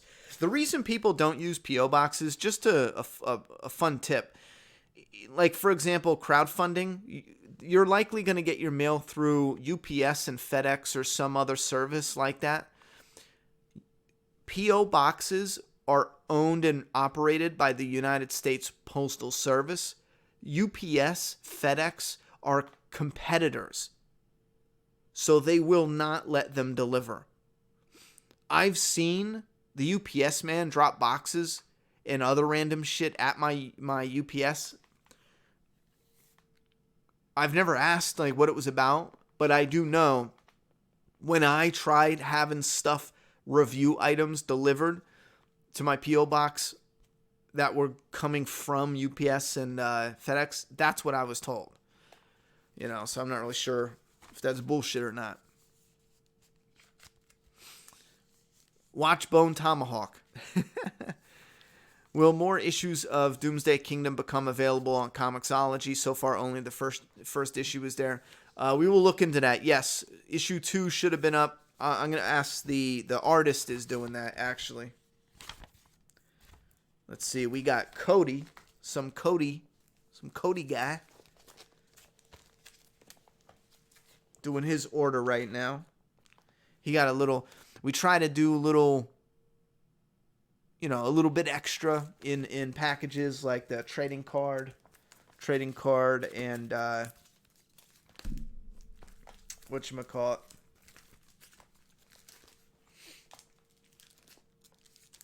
bookmarks and stuff like that. Cody got something cool. Shit, I'm running out of dividers. Yeah, neck deep, chat. Neck deep. Neck deep, boy. I was even thinking, for those interested or curious about doing your own book, I was even thinking about showing you what goes on behind the scenes as far as the setup goes for pulling orders and putting orders together. Because before, I would get an order and I would stand up, I'd print the invoice, I would stand up and I would go to the closet where the stock is, I would pull the stock, I would sit down at the computer, that might get annoying, and I would process it, pack it, like do the postage, pack it, and then move on to the next order, go to the closet, I would pick it and repeat. That's what I was doing over and over again. But I found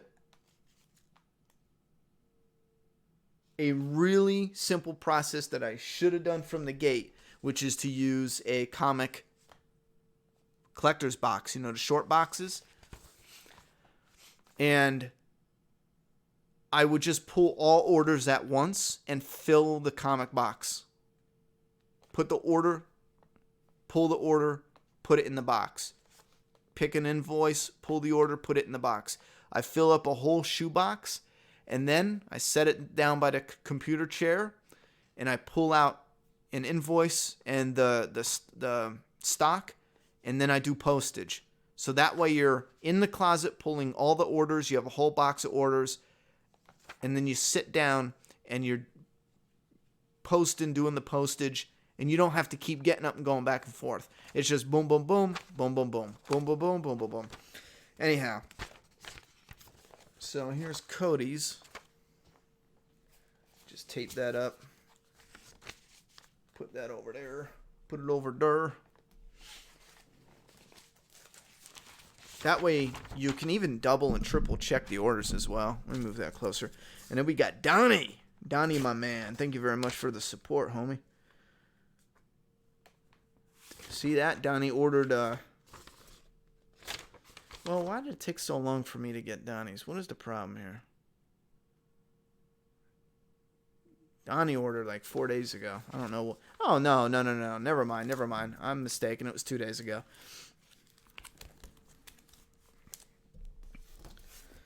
All right.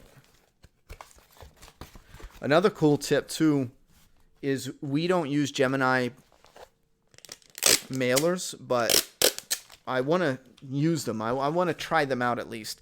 Right now I use comic dividers, which are made by the same company, I believe. But they are literally the size of a comic book, but a little bit bigger. So you can use them for so much more than simply stiffeners. You can use them as dividers. I use them to triple and double check. I want to make videos on all this just for those interested. But yeah, he's got issue 1, 2, and 3. That's for anyone asking on the bundles. That's the guy who bought one of the last bundles, I think. We got oh, this was a gift. This was a gift from somebody in the Map family. Bought another member. How nice is that? How freaking nice is that? Somebody in the Map family bought another member in Canada a bundle. And I don't know the reasons behind it. I don't know if it was like a gift or if it was like, oh, you know, shipping's a bit much to Canada. Here, boom. No, signature series for issues 2 and 3 are not close to selling out right now. The website only says, does it say sold out? I hate that. I hate it. It should say out of stock. I'm going to try to fix that if I can. But issue 2 and 3 signature series is only out of stock. And that is because we have stock that needs to get signed by the artist in the UK. It's actually on the way to get signed, and then when it comes back, I can put it in stock. We do those in little clusters because it costs so much. It costs like $60 a box. One way, you know?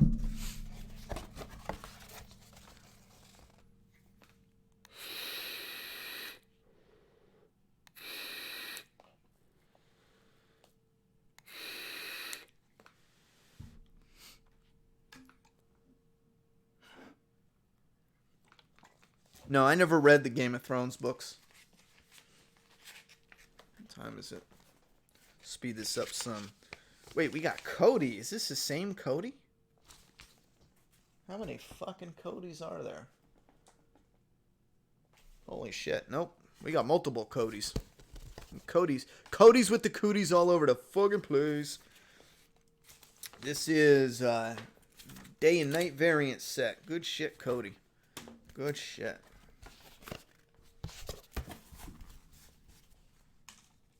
I'll eventually do a video covering the shipping and all that. I will say, I did get a little frustrated with someone the other day. They messaged me asking why I haven't done a giveaway yet for the comic. Which made me a little bit frustrated because we have plans to do like a special giveaway. We have one coming up in August, actually, at the end of August or after. Depends on how long it takes to get the internet installed. But what I chose to do, and the artist agreed, instead of giving one person a comic, or hell, maybe let's say instead of giving, 10 people physical comics, literally from the start, from the very first issue, instead of giving 1 or 10 people something, we tried our best to give every single customer something. You know what I mean? Again, instead of giving one person a big comic, we tried sending everyone a bookmark. Everyone, most people, I think we ordered like 300 prints of the Rider's face and the Doomsday Kingdom on the bottom. We gave 300 prints away, 300 free prints. At the same time, we gave away like 200 bookmarks. Those were the ones the artist had done up from England. Trading cards. The Rider trading card came out of our pocket. We made like 500 trading cards. That got sold out. People love those. We might reprint those. The trading card with the Rider's face, the trading cards with the Signature Series one with, and those are double signed as well. Everything in the Signature Series is double signed, but what is it? It's with Rebel, and so I was a little frustrated with that because they were getting on my case about why I didn't give away at least a $4 comic, and I was like, bud, we tried our best, or thought it was best, or thought it would be better to give away, let's say, over 1,000 different little pieces. The print I don't think is little because it was high quality, thick. It wasn't something that cost us like 3 cents. You know what I mean? Like the prints were something that cost us like, oh my God.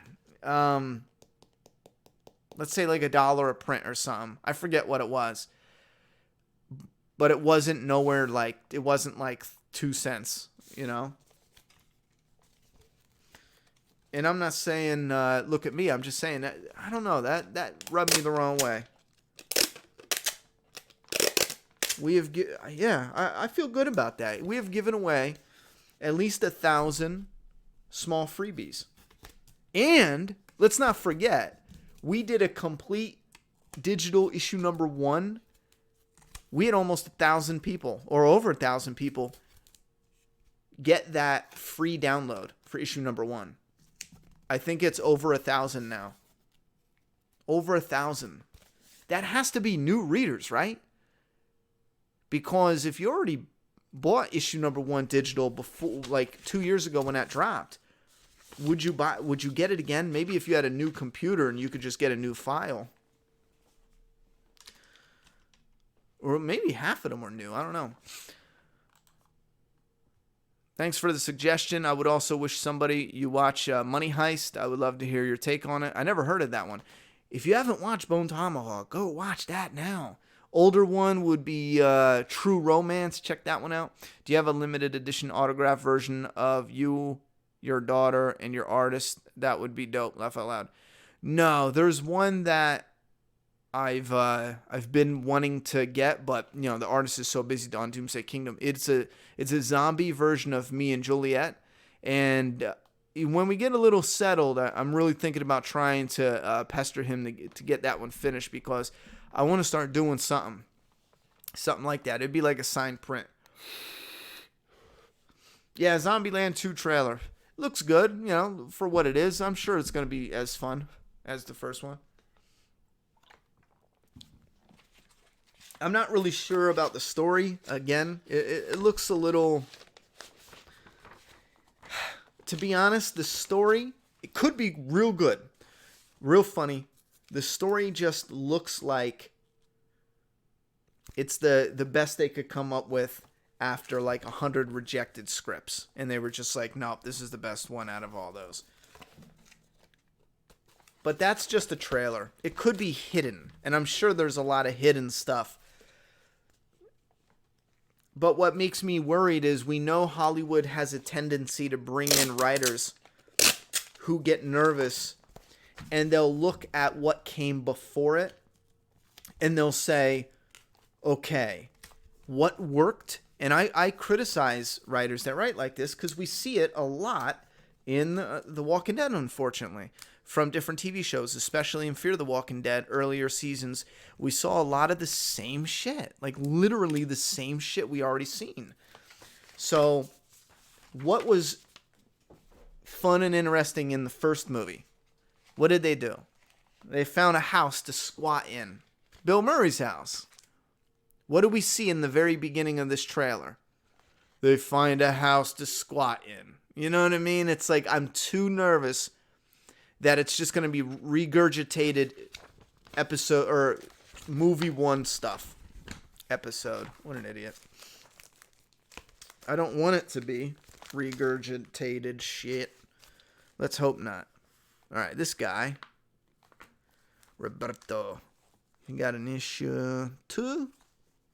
He got an issue 3. Katie variant. And he got a second print of issue 1. Yes. Issue 3. Did I do that right? Issue 3, issue 2, Katie, and... Okay, yes. Just make sure I wasn't missing any signatures or nothing. As far as to touch back on the signature series real quick, and then I'll leave it alone. Like I keep saying, issue 1 is the only one that's really close to selling out. I think there's only 10 left. Once that, or there might be 5 in the UK as well, so maybe like 15 total. Because he has a few on stock in stock. I think issue 2 is like we have 3 times as many left on issue 2 and issue 3. So I think we're still good on that. Like maybe let's say we have 70 left or something, or 60 left out of it. And there's only 150. And once they go, they go. And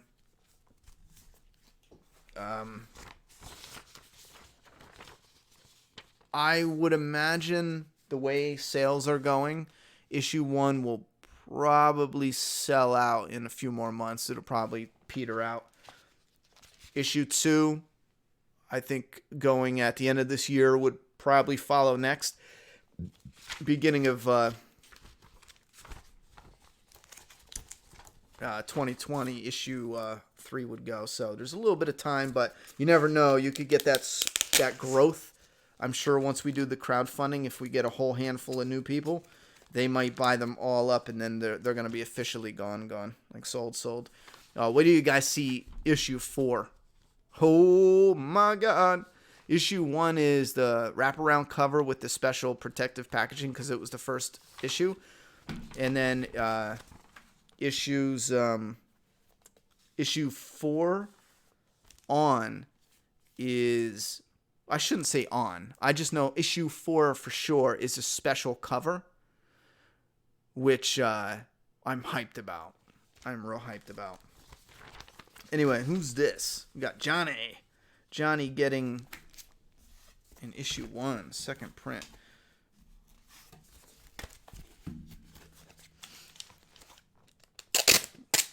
Do you think Stranger Things should stop after next season? Yeah, I'd be cool with that. Or run the risk of losing its luster as an original. I'm good with it stopping. That is a show I knew right from the rip. If they kept going, I would be cool with them stopping while it was still hot, as long as they didn't run it into the ground. So I'm fine with that. After 3, and I watched season 3 twice, I wasn't blown away, but I don't hate it. I did find some other things more charming after I watched it a second time, but I will say that I'm good with it ending at 4, because I feel like 5 or 6 might just not be good. It may just no be good. What was that? I'm dying. Andrew. What did Andrew get, yo? He's got issue 2. He's got the blank sketch variant. Oh my god, that's sexy. That's sexy, baby. He's got issue 3 and then the variant. You know, get the signature. You motherfucker, yo.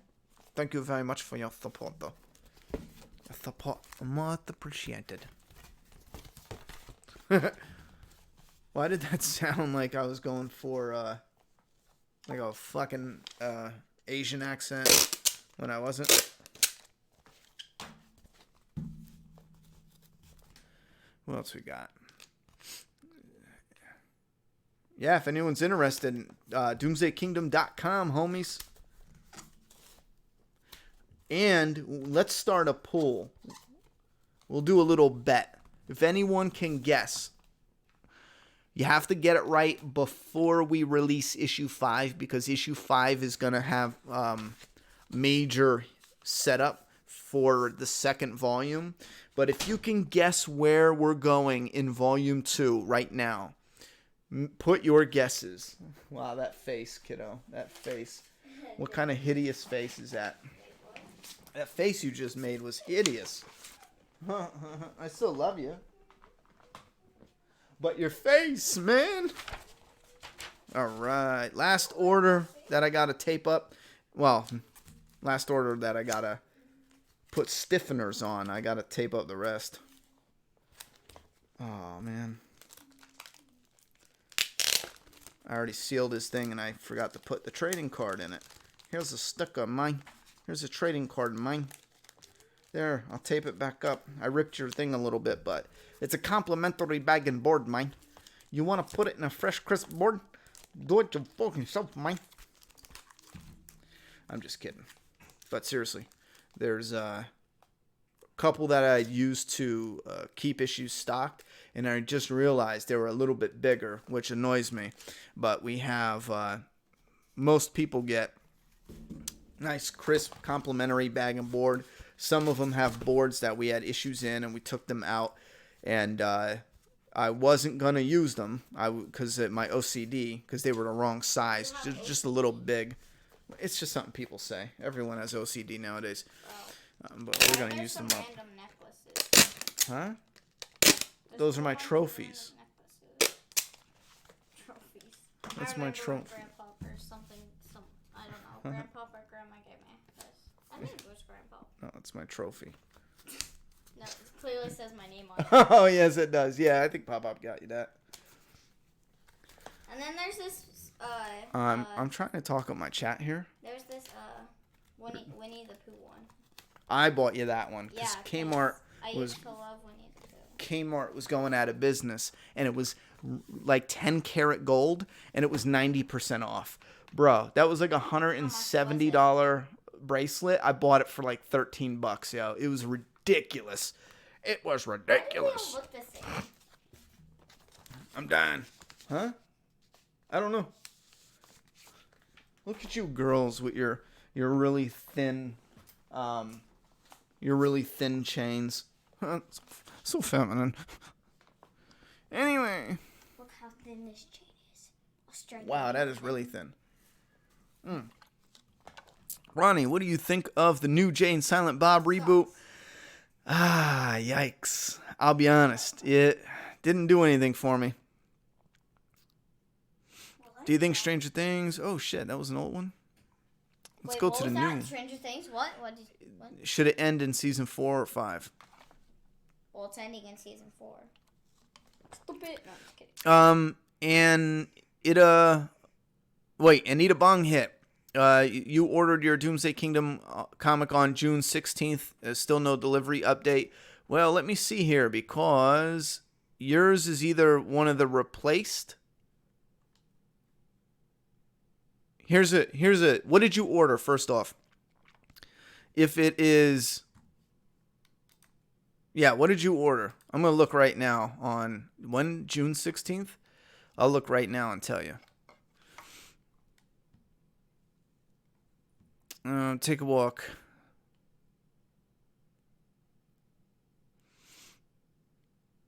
Stranger Things was amazing, but I feel it really fell off after that. How is it from you? Yeah, I mean, again, I don't hate it. I just didn't love it.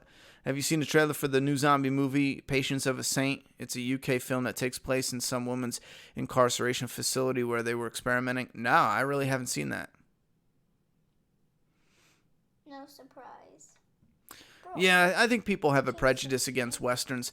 It's funny because Westerns used to be like that shit. I remember, it had a huge amount of respect in the 70s, and that lingered, and it flowed through the 80s and 90s. Westerns still had a bit of respect, and after a while, they did so many that it kind of is like old and it has that feel to the mass audience. If they're done well, I can take a Western. I'm cool with it, There's a lot you can do in that world. Let's see, June 16th, you said? Pending orders. June 16th. We have somebody from July. Is that June or July? Where'd you go? June 16th. I have a July 16th. Oh, that's not you. That's someone I know. I have a June 17th. I have a June 16th. There's only one June 16th. I don't want to blow your spot up, but maybe give me your first initial in your name. Your first name. Maybe if you confirm that's you, I could tell you what's up with it. Well, actually, I could tell you right now. But you ordered signature series that were lost and or destroyed by the Postal Service and are currently replaced. Your package is on the way to the UK at this moment. It will be signed and then shipped back here. And that's the only reason why you haven't got yours yet, is because it needs the artist's signature. And again, this is why I love the going away from pre-orders and doing in-house, because right now you can't buy this, you can't order the signature series on the website.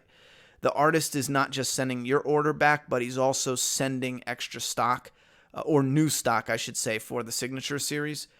And when he does that, I'll be able to put the stock on the website. While that's on the website, we're going to be ordering the rest of the signature series stock, so that way we can finally put everything on the website and just leave it, The reason we didn't just throw all... I want to explain this too, because normally you would say, well, Ronnie, why don't you just do 150 right from the rip? Well, first you'd have to buy 150 comics, which that's not hard to do with... we buy them in the thousands, so it's not hard to... Well, not all at once. I'm talking like all over the place, when all's said and done. We're not buying in I think we're buying right now in in the hundreds, let's say, to restock. But that gets tricky because soon it'll be we're only buying 20 or 10 at a time just because it's everyone bought it and we don't have new readers. But then when we get that boost of new readers, we need to buy 100 again. Anyway,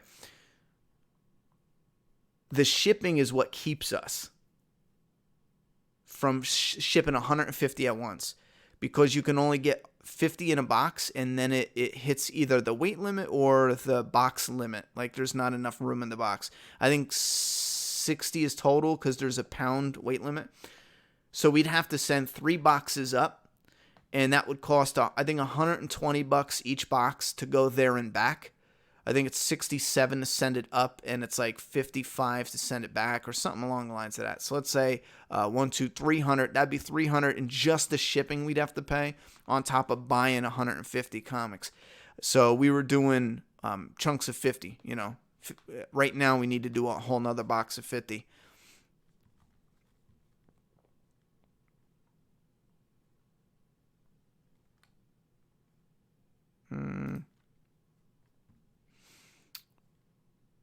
Where are we at?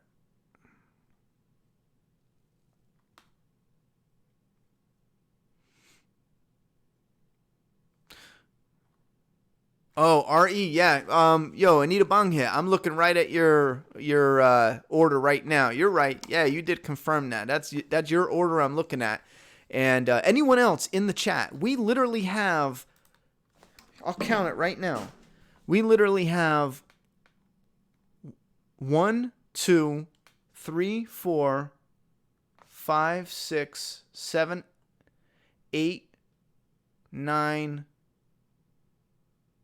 Is that 8? Not 9. 9 was one of the guys, John, that you guys see in the chat. He bought a custom blank sketch variant, but we had 8 customers. That's all we have left over from the pre-order who your boxes got lost. And the only reason we can't just, give you the stock we have now is because those 8 ordered something that needed the artist's signature. So if you ordered something, if you're one of the 8, just like Anita Bong hit, if you're one of the 8 that has a signature series that has the artist's signature, we're waiting on that to come back from the UK right now. And then we're caught up, baby. We're literally shipping day to day. I just packaged, 1, 2, 3, 4, 5, 6, 7, 9. I just packaged 9 new orders. I got 3 more brand new orders that just came in. I'll package tomorrow.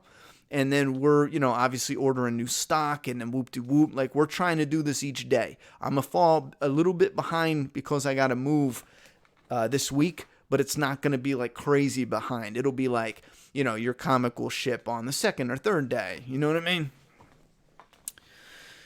Anyway, but this I love, because this is when customers are really happy. You know what I'm saying? They are, instead of the weight makes everybody, and I understand this completely, but the weight makes everybody a little frustrated. It's like my daughter, when she doesn't eat, she says she's hangry. She's hungry and angry at the same time. She makes a joke out of it. She's all like, I'm hangry, and it's just like that when you're a customer or a reader of a comic, and it's independent one, and you really want to support it, you're really into it, or maybe you're just kind of interested, but it takes forever to just fucking release it. I'm there with you. I look into really independent shit, and some of the shit I'm into, or I try to read, they don't even do updates on social media, and it frustrates you. It's like, bro, you're trying to sell shit, but you don't ever put anything on social media. Some independents do this too, like people from Image, and it makes me wonder what they're doing. Do you know how many Image comics I get into? And they're on like issue 4 or maybe issue 12, and then all of a sudden they don't say shit, and they just completely ignore everyone's questions when they're like, what about this comic? What about this comic? And then next thing you know, it's 7 or 8 months goes by, and you're not even sure if they ended it, or all of a sudden they're going to pop out another issue. Which they've done that too before, where one of their comics just don't come out, and then 3 months later they're like, oh, here you go. It's just so frustrating. But like I said, imagine the future in 1 month, 2 months. I mean, we're almost there. We're so close to being there. You put in an order, and it ships a day, same day. We had 5 people put in an order today, and it was already processed. I can't say shipped, but it was already processed in one day. Not even a full 24 hours. It's going to ship first thing in the morning. Bang. That shit, I think, is going to make people a little more hyped, a little more interested. I would be hyped. I would be like, yes, this is cool. Do this. Touch my balls, Ronnie. Touch them. Hey, Ronnie, have you ever read a comic called Drifter? It's kind of like space western theme. No, I have not. Who publishes it?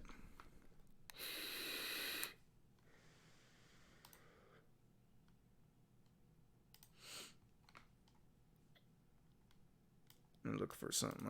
I was just thinking we should change up the. I'm gonna finish up here.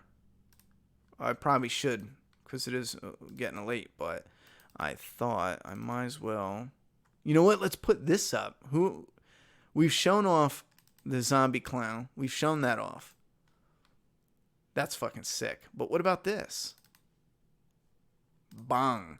The issue 4 signature series, The Rider with Claws. And yes, it's supposed to look like the Wolverine cover. We had a few people pick that out, but I had one guy message me and they were like, bro, do you know your artist copied off of the Wolverine comic? And I was like, what? Fucking show me. So he sends me a picture. And I was like, that motherfucking copycat. That's it. That fucking copycat. Teasing. It's an homage to the Wolverine cover. I think I even have it for those who don't know what the fuck that is. Yeah, right here. Banga. Banga banga. Hey, that looks kind of cool. I'm gonna leave that on the screen. Bang. Why don't you want to move over, you little slut? Hey, I like that. That looks sweet. Got the chat here. I wish I did that from the gate. Ronnie, you ever read a and for crowded streams, you can go to the 3 dots up there and toggle timestamps. Yeah, you keep saying that about the timestamps. What are you talking about? This? Toggle timestamps? I don't know what I just did. What does that even do?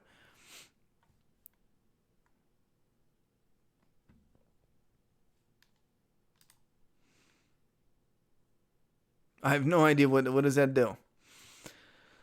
That way you can remember where you left off by looking at the timestamp instead of having to remember the name of who sent the message. I don't get it. So how does that work?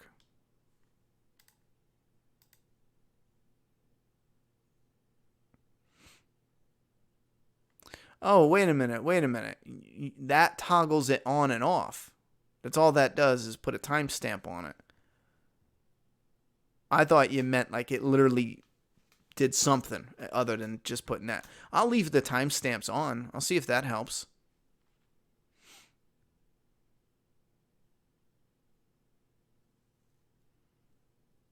I mean, I would imagine timestamp would be a good tip. I do appreciate that because now I'm thinking about it. You're not going to get it like exact when you have a huge chat room, but you're going to get it pretty damn close. Because let's say I was like at 301, and then I'm down here at 307. I'm like instantly up here at 301. That might help pretty good instead of trying to read the messages and look back. Anyway, when do you think the zombie genre was at its most popular? Ooh, you know what? That's rough because I don't remember this, I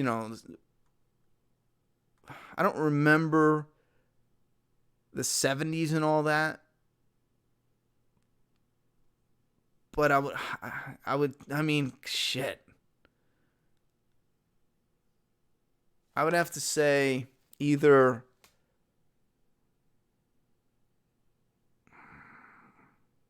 I'm gonna have to say during like seasons 3 to 5 of The Walking Dead.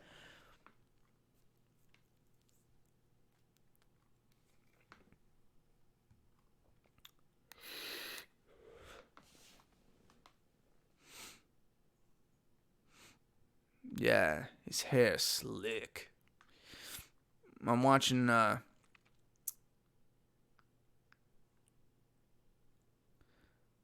moon landings. I remember my brother telling me some shit about the moon landing being fake. I was laughing. Because, you know, some of it is like, I could see them doing some shit like that.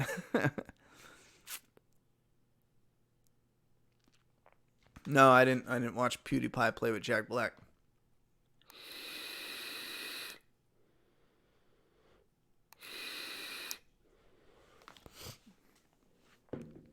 Ian Willie asks, I like this question because this is something that a interviewer, this is like one of those softball setup questions, and I'm about to give you the real answer. Ian Willie says, what do you think Doomsday Kingdom really does differently that other stories with not giving out? Okay. That's where you ended it. Punctuation, bitches. What do you think Doomsday Kingdom really does differently than other stories? While not giving anything away, if you can. That's what he's asking. You want to know the truth? Fucking nothing. You're asking a setup question for if I was on tour and I want to give you this bullshit answer. Stories are about emotion. Without that, no one would enjoy them. What do you watch for? Certain ones. You watch it because it puts you in a good mood because you're laughing. Think about some of your favorite shows that you watch, like Seinfeld or someone mentioned The Ranch recently. It doesn't even matter. Whatever show you watch that puts you in a mood. And that's what... How did you put it? What do you think Doomsday Kingdom really does differently than other stories? That's all stories are. That was a word specifically I was looking for. It's giving you or putting you in a mood, whether it is sadness, happy, joy, comedy. That's all it's doing. With all the stories out there, you're essentially your goal. We can have different stages of the zombies. Okay, fine. There's a cool answer for the zombie fans. But to break it down, all stories out there are hitting you with emotion. The writer is getting the viewer to feel something. Whether it's creeped out, whether it's scared shitless, whether they laugh their ass off. So if I answer your question honestly, it's nothing, because all stories are emotion. In the eye of the beholder, you know what I mean? We don't all laugh at the same jokes. So what does it do differently as far as story? I'll give you something that is detail specific for the zombie fans. Like if that was like a question for like an interview. We maximize the level of threat by adding realism to how difficult it would actually be to stab someone to death. It's not just like one quick poke to the head, which is cool for other zombie shows, but adding the realism to what it would really be like to stab a body to death, a body that just came back from the dead, and you got to penetrate that skull. Some people would be scared and flailing around, knowing it ain't going to do shit, but they still end up stabbing a few times in the body or slicing them in the hand, or it's just instant responses. It's wild, it's messy, it's crazy, it's sloppy. It is gory and gross and disgusting because you're taking people who don't have the stomach for it, and it's not one clean stab in the skull. No, it's a hard, every muscle that you got in you pound into their temple to get that knife through the bone, and sometimes they hit them and it ricochets off the skull and just slices their head open. Not only do we add the realism from that, but we got these stages where you can have your classic zombie, for the classic zombie fans. But we have a new stage that is 2-part. One I can't say because it's a spoiler, but one, for the people who like the faster zombies, the stage 1, they rush you. We saw in issue 2 a stage 1, what's called a weeper. We saw him run down a hallway and jump viciously, violently, with energy, with aggression, with anger, you know. We saw him jump at Tristan, and he had to shut the bathroom door on his face.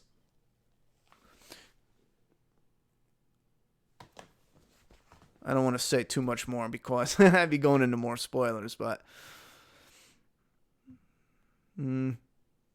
what's my thoughts on the ending of Dexter? Well, I got a full video I'm actually in the middle of scripting that talks about the ending, but I will say this. I hated it the first time I watched it, and I still hated part of it the second time I watched it, but I do appreciate the end more than I did originally. When do you think the zombie genre was the most popular? Yeah, I'm not sure if I'm right on that. Of all the screenwriting advice you learned, what is the one piece of advice that stuck with you? Well, there's a number of them. I mean, one of the... Here, I already said it tonight. Writing is rewriting. That has stuck with me. What else has stuck with me? You know why it stuck with me? Because it's true. So many things you hear and read in screenwriting books, and you're like, I wonder how that goes. And you find out through experience that it's true. Like, characters write themselves. I thought the screenwriter was a fucking whack job when I heard him say that. What do you mean they write themselves? I'm the writer. I write them. But no, you don't. Because when you get to know a character, by the time you think of an action piece, or when someone says something, you automatically know how that character is going to respond. You know, if he's shy and he's not confrontational, you already know it. So it's the character writing himself. Just like with Negan, someone's not going to walk up to Negan, a little, tiny guy, and be like, listen, you're going to do yada, yada, yada. You know what I mean? You already know he's not going to do that. What else stuck with me? I talked about the watching people, just studying them, and not in a creepy way, just being aware of people's mannerisms and shit like this.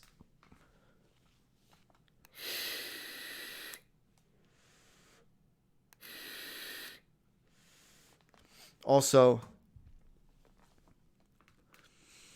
there was one more thing. There was one more other thing I wanted to bring up that had always stuck with me, but I forgot what it was. It was, as ironic as that sentence is, it was one thing specific. It was the, oh, that's right. You're never fully done with the story. You just stop writing it. Because no matter how long you polish something, you could always give it another polish. Writers aren't ever fully done. I think I agree with that. I never agree. I never say anything is absolute, but I agree with that heavily. I think, for example, there's a lot of moments within Doomsday Kingdom, like the rider, the prisoner, the feeding post. A lot of those moments are going to end up that way, no matter what. But you can always do some type of polish.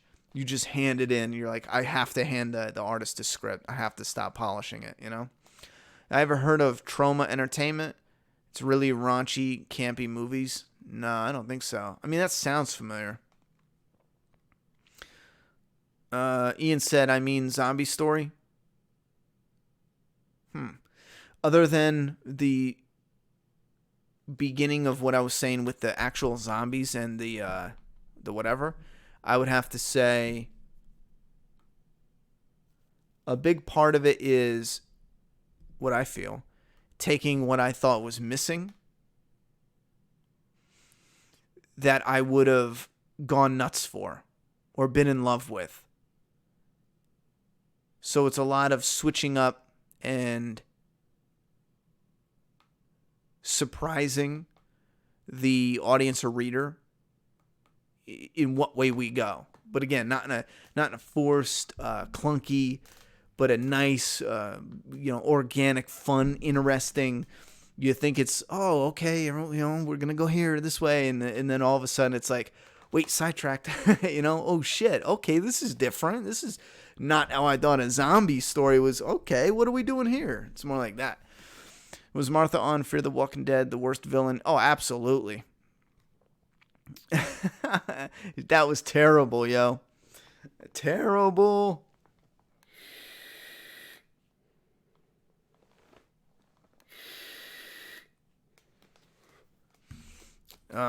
Yeah, Tom himself, I don't mean to disappoint you, but as a writer, do you get a different point of view on Lars von Trier's movies? Yeah, I don't even know who that is. I know of that name in something, but I don't know them like that. So let me even look that up to see if those are even movies I even like or I'm into. But that name sounds familiar where I could picture. Let me see first. Lars Van, let's see, movies, filmography. Here we go. What did he do? The Orchid Gardener? I have no idea what that is. Images of Liberation, Element of Crime, Epidemic in 87, Europa in 91, Breaking the Waves. I've never heard of any of these. The Idiots in 2000, Dancer in the Dark, Dogville 2003. Dear Wendy, 2005, something, Boss of It All, Antichrist. I don't know any of these. The House That Jack Built. Oh, shit. I did see that trailer with Matt Dillon. I've been meaning to see that, and I totally forgot. That's old as shit. I gotta watch that. Isn't that out on DVD at least? Or something? I gotta watch that. The House That Jack Built, 2018. So where the fuck... I've never seen that in stores or nothing. I've never watched any of his movies. To be honest, I read off those titles, and that doesn't even look like anything I'd probably really watch, to be honest. Unless some of them are like hidden, really cool, twisted mindfucks, or you say they're good, and maybe I'll check them out. House That Jack Built. But all those other earlier movies, the titles alone, I don't think that's something I watched. Okay, it's on YouTube from $12. What about a Blu-ray, brother? House That Jack Built Blu-ray right here. Walmart free shipping for $10. Director's cut? Fuck yes. What about the Blu-ray, homie? $10.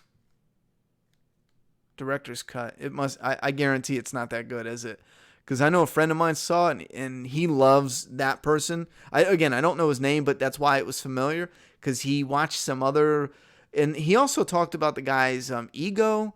I wasn't really paying attention. I just wanted to know how the movie was, and he said it was mixed. So that would probably explain why it's only $10, huh? I still want to get it. Shit, I want to watch that. I'm going to put that on my list to watch when I move. Because I'm going to have time off. You ever see the 90s movie, Don't Tell Mom the Babysitter's Dead? Yeah, I remember one moment. I rented that on VHS, and I didn't like it, to be honest. Not completely. The trailer, I thought it was going to be something else. But I remember one thing me and my brother laughed at for years after. Was when they threw the dishes in the air and the kid shot him, and he's like, dishes are done, dude. I don't know why, but that one scene, we were dying. What up, Doomsday Kingdom fan community? Anyone who's interested in Facebook, maybe I can talk them into doing a Twitter, but John, big fan of Doomsday Kingdom. Obviously, he's running the Doomsday Kingdom fan community on Facebook. If you guys want a place to go and chit-chat, that would be great. I'm not going to be there looking over your shoulder, Go there, chat with other fans. I'm not going to be there to say, please say good things about me. Nope. You don't like the comic? Go talk about it. You love it? Go talk about it. How do you feel about ghostwriting? I don't believe in ghostwriting. I don't see the point. I'm not really sure how you mean that. I know ghostwriting exists, but Like I want to tell stories, so I would ghostwrite in a heartbeat. If someone was like, "Yo, if Kirkman didn't want to end The Walking Dead and he was like, Ronnie, would you ghostwrite it?" I'd be like, "Fuck yeah, homie." You know? I'm bringing Clementine in the story though. I'll ghostwrite. I don't give a fuck. I used to ghostwrite hip hop songs. I don't give a fuck. Pay me, bitch. I'll ghostwrite. But as far as like something I'm working on, I'm not, nah. You know, if I didn't write it, I'm not fucking with it, you know? As long as it's not rap, ghostwriters are cool. Oh, shit. Exposed. Have you ever thought of drawing your own comic or something? Or ever practiced drawing in general? I'm trying right now. No. I mean, we've all thought about it. It'd be so much easier if I could just learn how to draw. But to be honest, what's the point? Because if I started learning how to draw and the comic really picked up and it was doing good, I'm just going to hire someone who's 10 times better than me and who's been drawn since they were 12 and they can knock it out of their park and I'm never going to draw again. I think it would be awesome to draw good. But it's just not something that I put time into when I was young. I'm not doing it, you know? I'm not doing it. No. It'd be great, but it's not in me. Favorite Coen Brothers movie? Probably No Country for Old Men.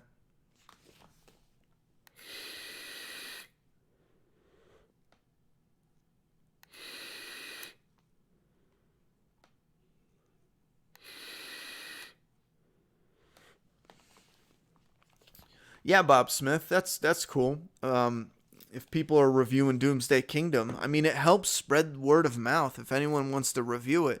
It's the same rules as when you review everything, pretty much. You know, you talk about the comic, show off a few things, maybe some art you like. You just don't sit there and upload the whole entire comic and, you know, one of those guys. Go ahead and knock yourself out. It is customary, you know, to do the blank out the dialogue boxes. I think those are more for deeper dive where you're pretty much saying what the whole story is and you're breaking it down in an explain video and yada, yada, yada. But if you do a quick review, bro, you show a few panels, don't worry about the words, you know. Especially issue number 1 with a free giveaway. I mean, shit. Show it off. I mean, I've got it on my video. Issue 1 and issue 2, show them off, guys. Fucking go after it. Go crazy. Let your tits hang out. Because here's the thing. If someone sees it and they like it, chances are they're going to want to own a physical thing that they can keep and hold and have. Of 1, of 2. If someone sees it and they don't like it enough that they want to get like something physical to you know, to have a part of the artwork and that, they probably don't like it. They probably wouldn't be interested long term to even fuck with it. So yeah, show some off. We just don't want people throwing up the whole issue, obviously, because let's say if someone put it up on YouTube and we didn't know it and everyone read it instead of buying a digital, we'd have no money to buy the physical for that issue, and everyone would be like, "Where's the physical?" And we'd be like, "We don't have the money," you know. But yeah, knock yourselves out. You need to watch mid-90s. Yeah, that's another one. I keep missing so many movies, man. Do you know a place in PA called Nay Og? It's a cliff jumping place. It's great. Nay Og. I know Blue Bottom. Nay Og. I don't know that. I do know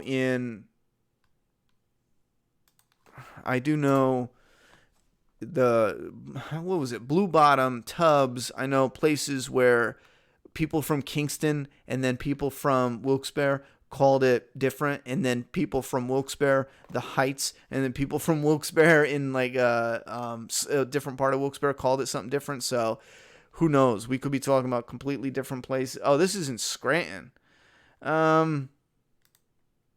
Nay Og Park. I've never been to that one, I don't think. Yeah, that looks just similar to... Fuck, I might have been there once. You know what? No, I think I was there once. Yeah. Yeah, I was. I remember that. My God, I might have been like 17 though, and a friend took me. All right, I rode with them. We were drinking and shit like that, but I usually went up to Blue Bottom. Again, it's in Wilkes-Barre. Where, it's like nicknames. I think the one you're talking about is like an actual park. Okay, it is late though. It's like 3:30. We'll do another 10 minutes because Elijah Jackson just dropped a $10 dono. Massive appreciation for the support, homie. I really appreciate that.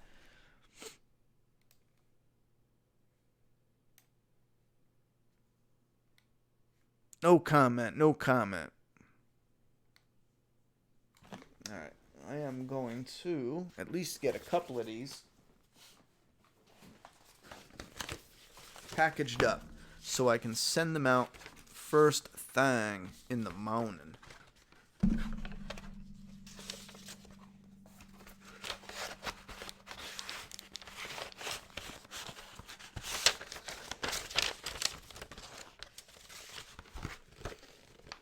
Yeah, but it's incredible to think, the comic started, I mean, shit.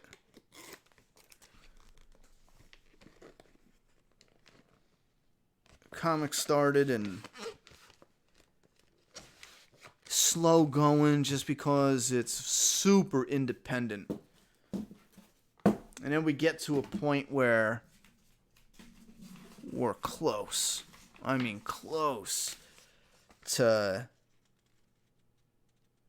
having rotating stock. We don't have to worry about where to get the funds to yada yada yada, because again, with the rotating stock, we should be able to break enough scratch off to start getting bigger quantities of stock to be able to be fully stocked. I would be happy. I know the artist gets a bit nervous, but I would be happy of having no less than 20 of each, until we get down to the minimum, or to the end of the print run. And then it doesn't matter, because once you sell out, and you do a second print or whatever.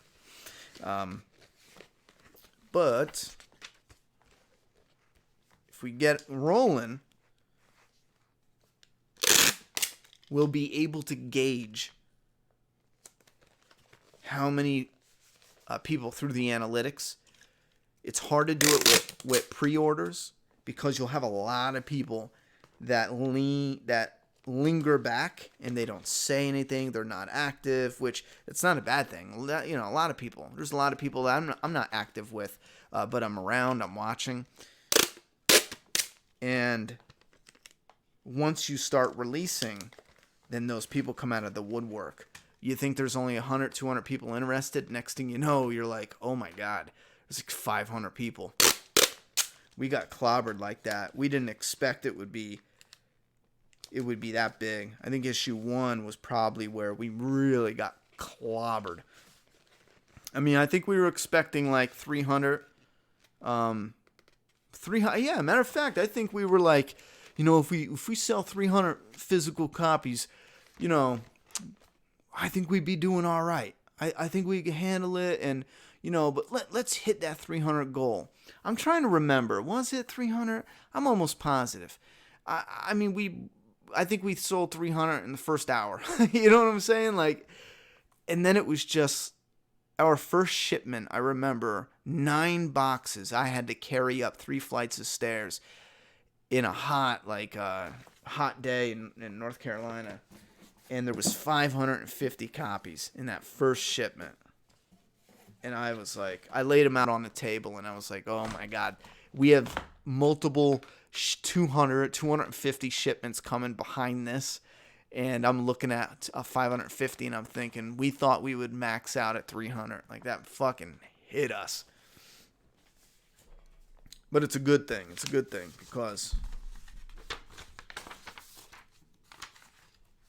that got us to where we are now. And I'm hoping by next year sometime, maybe we figure out a way to release sooner, and then we can really get this going. I was even thinking, as crazy as it was, I even told the artist today, I was like, yo, what's to stop us from getting around Diamond? Because everyone's like, oh, Diamond is the distributor. Diamond is, you got to go through Diamond. And you know what? I was just thinking, what if we don't? What if we just buy our own printer? And then we print our own shit and send it to the fucking comic shops. Do our own distribution. But I think the printer we like is like $500,000, which I did not realize. I thought maybe it'd be like 10 grand. It doesn't mean we have to get that printer. And I don't think we'd be able to do that legally anyway, because isn't that going against monopoly laws? You can't have the product and the distribution, something like that. Isn't that the monopoly law?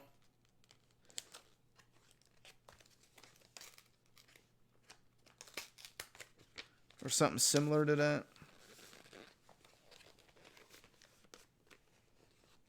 No, that can't be it, because then you...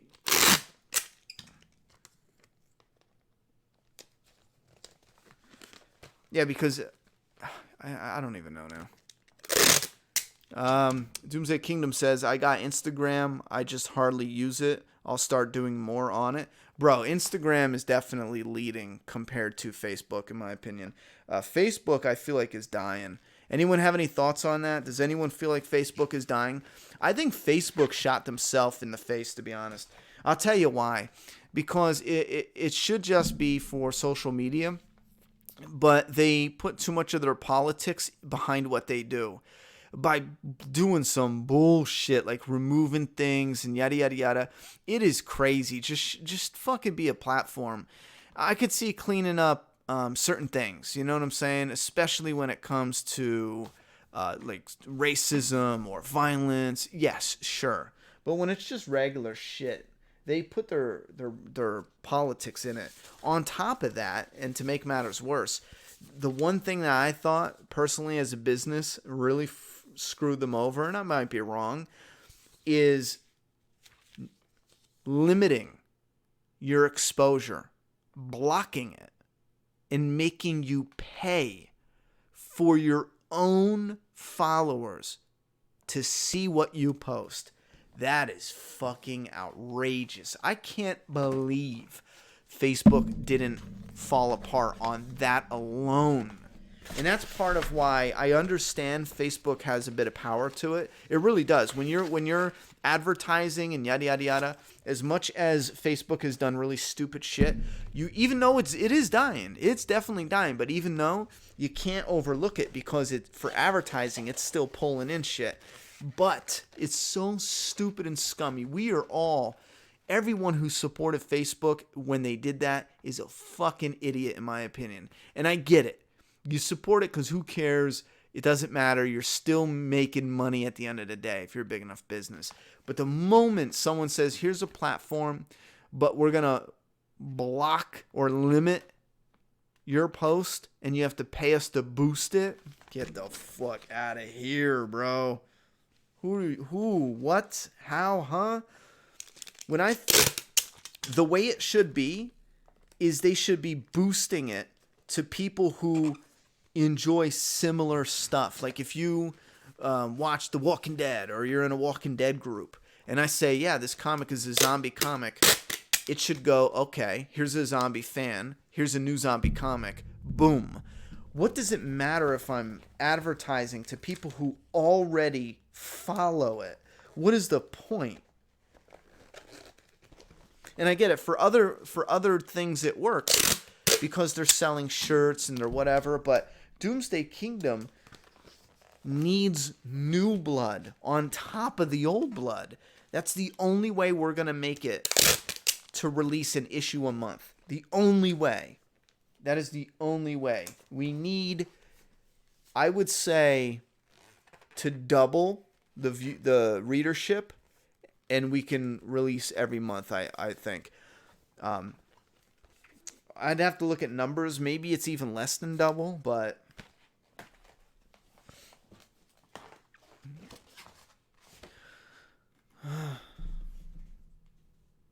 No, Star Wars. If this was if the stream just started, I would say yeah, $100 would extend 100 minutes. Sure, why not? But it's almost 4 in the morning. I gotta paint tomorrow. I'm an idiot. I really should have went to bed. But I like chatting with you guys, which I'm gonna have to pull this I hate. On top of my analytics on Facebook being not Facebook, on Megapath Presents, the YouTube channel, being dicked down like crazy, apparently the live streams are, sinking the ship even further, which I really don't care about, because I got a plan for August, June, July, August, September, October-ish. I really think you guys will see something a bit different, and I think the channel is going to be, it'll either be dead completely, or we're going to be sitting pretty. Everything I've been talking about for a fucking year, we're going to start getting into, which, oh my god, I cannot wait. We're finally here. I don't have that backlog of material, though, because I had that issue. The internet went down for like 6 to 9 months. Well, it didn't go down, but you guys know what I mean. I had the bare minimum. That pissed me off. That fucked up my plan so bad. Such a simple plan. Because every day it was like, oh, it'll be fixed tomorrow. It'll be fixed tomorrow. And then I don't know. I shouldn't have let that get out of hand. Anyway, what do you say? You think The Walking Dead will ever make an episode as big as Battle of the Bastards? No, AMC won't let that happen. In my opinion, they would rather pocket the money so that way they can branch out and do more Walking Dead material than actually put money into the main show. Or any other shows, to be honest.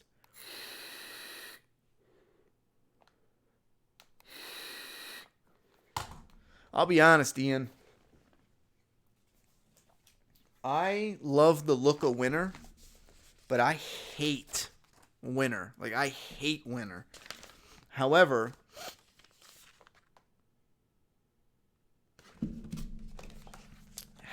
you know what I just realized? John did a giveaway, and I almost shipped John's address on the guy's email who won it. I doubt the winner's going to come hunt you down, John, but I am going to take your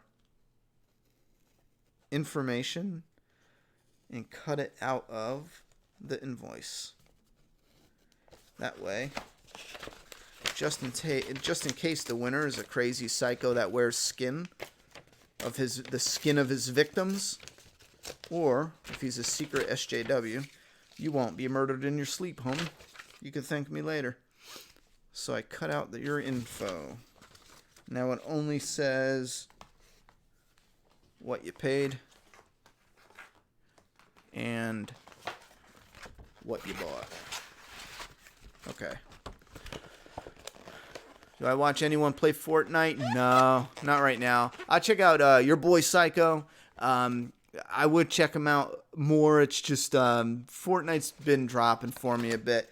I peeked two of his videos recently to see if I don't know, maybe wanted to go back to it, but I don't.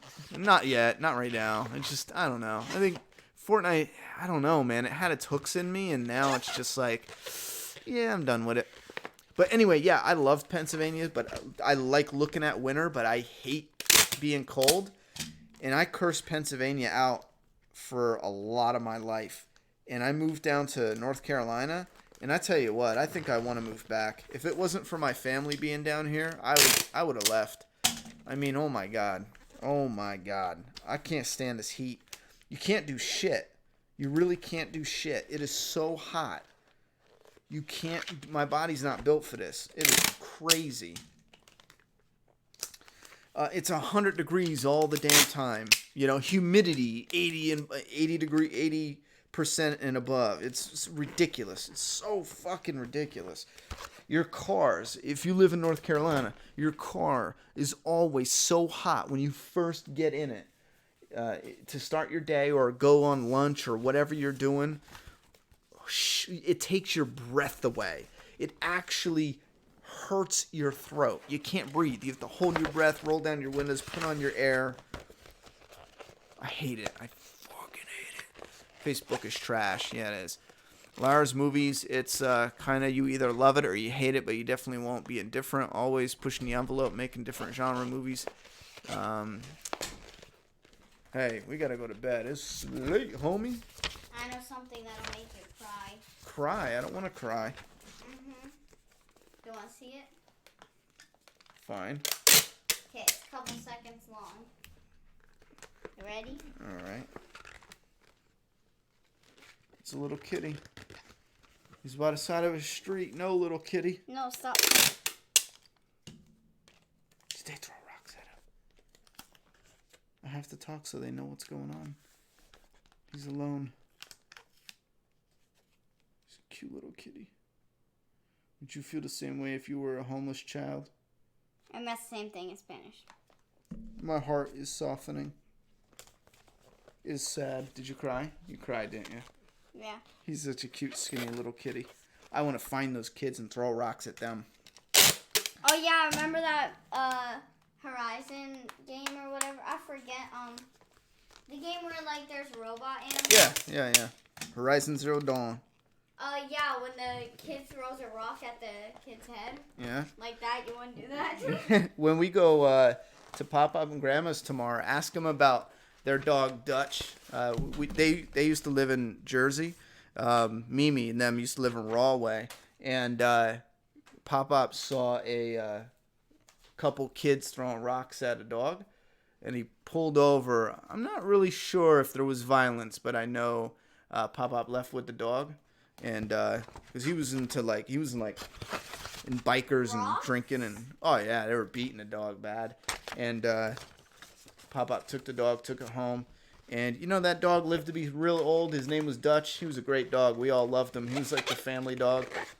He was great. I really just stopped crying. I hate you. Oh, you crying again? Does it look like I'm shedding tears? No, you're tough. No. Your eyes are a little red though. Shut up. I'm sorry. I love you though. I love you, TV more. Wow. I think a lot of Walking Dead readers are lost right now. Laugh out loud. It's Doomsday Kingdom time to shine. I mean, it might as well be. Not just... I mean, at least give it a shot if you like zombie comics. But I'll tell you right now, if you want a Walking Dead clone, like, you're going to get similar stuff because it's zombie related. But I'm telling you right now, it's not. If you want a clone, you're going to be disappointed. By volume 2, you will definitely know it's not a clone. I guarantee it, you know? Oh yeah, and Dad. What?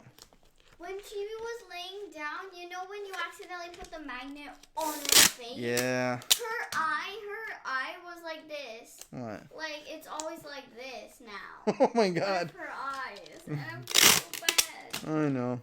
Like, whenever she, like, looks, she always goes like this eye always goes down first whenever. She's lucky Luciano, the cat. He had like a lazy eye. Kind of like Pennywise. Where, like, you mean the actor that plays? Yeah. He goes like, come on, eye, I'm waiting for you. Mm-hmm. Yeah, chat. The magnet fell off my fridge. Oh my God. I tried to catch it. And it was like slow motion. It was falling, and my cat was laying on the ground at the bottom of the fridge. And Juliet's cat. The cat looks up as it clocks her right in the face. Say sorry. I didn't even do it. What do you mean? It was the magnet. Hey, Chibi. I'm sorry. You're still a hairy little turd. Yeah, my freaking, she was like bumping me while I was playing Roblox. Yeah. And my arm, after I looked at my arm, it was Terrible. filled. Terrible, And I'm man. like, what the frick happened? It's terrible. I hate it. I want to get rid of the cat. Listen, I love the cat. No, I mean, no. I want to get rid of her so bad. I can't do the hair. I can't do it, yo. Juliet won't let me. I told her we'd get a puppy instead. Alright, shut up. Anyway. I do have quite a few Facebook bucks that Paige earned. That's what's up.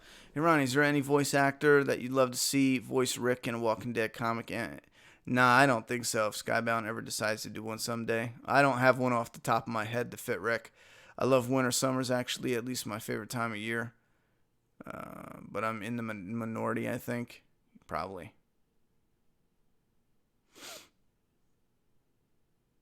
You should check out Collapser comic. What's that?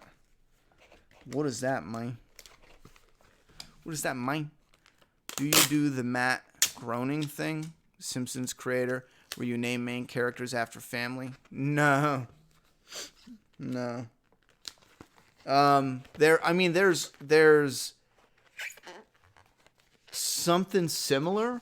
I mean, I paid homage to my two of my best friends. Their names are actually Lazaro and Shahid, and Shahid's black. He's black in the comic as well, and Lazaro's Cuban, and he's Cuban in the comic as well. But that's like where it stops there. But it's like paying homage, you know. So I did do that with friends.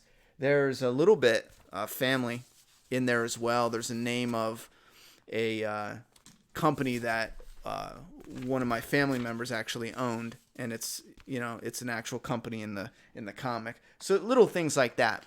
Will I do more in the future? Sure, yeah. I have a really big plan for a couple hidden cameos. Like there's going to be a cameo of the artist. I already asked them about something funny. It's going to be like an artist Easter egg for you guys. That's a ways off, though. We're a ways off for that. And then I got one of me that is, as a writer, as a fan, I don't even know if I want to put it in. I'm not like an active, character. Ronnie Hayes isn't going to show up and be like, he's not going to save shit. But I have something funny that I want to do that's similar. That I think like Easter egg wise, I think you guys get a kick out of it. But Ronnie Hayes is not in the fucking comic. Do you think Image could possibly re-release the comics but in color? I know they did it for the first issue, but I'd love to see the entire series. I don't know if it would be worth it to do single comics, because keep in mind, yeah, they have the comic. They're likely going to have to pay a colorist, and then Kirkman and would have to get royalties off it if it re-releases. I think it makes sense to do it if enough people buy it. But do it in volumes, not single issues. I know we want the single issues, but do it in volumes. Because that way you could just pay a flat fee. They knock out the volume.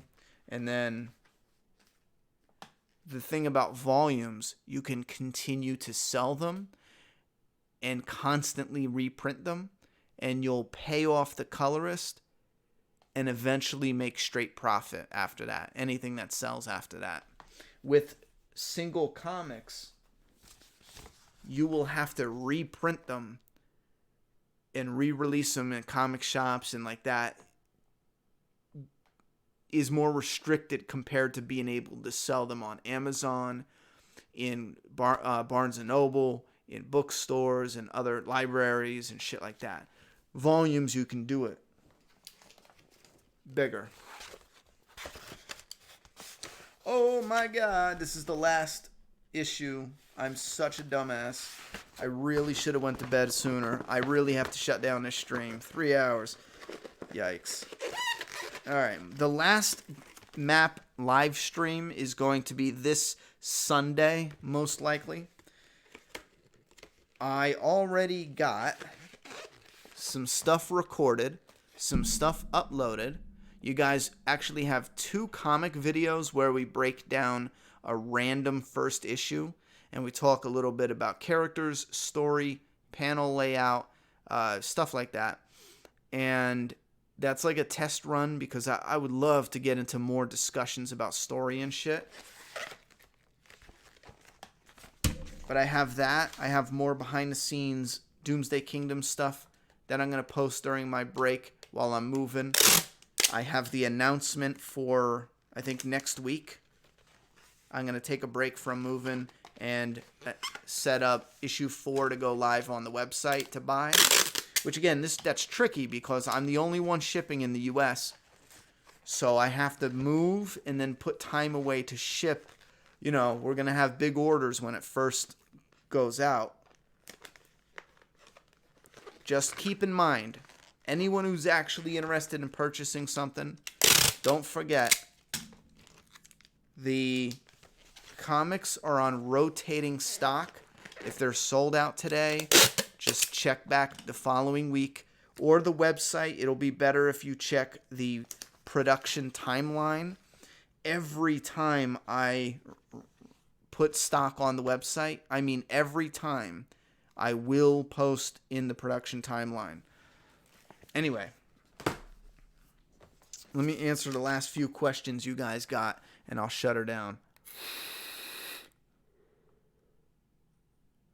Yeah, magnets falling off the fridge. What are you, Joyce? Well, I did kind of bump it, too. The magnet was on the microwave. I took it off the microwave, and I stuck it on the fridge. And I put the first one on, no problem, grabbed the second one, slapped it on, and it just kind of, like, fell straight down. So maybe I was kind of, like, partially responsible, but there was no intent. At least I didn't pick up my cat and throw it behind my head.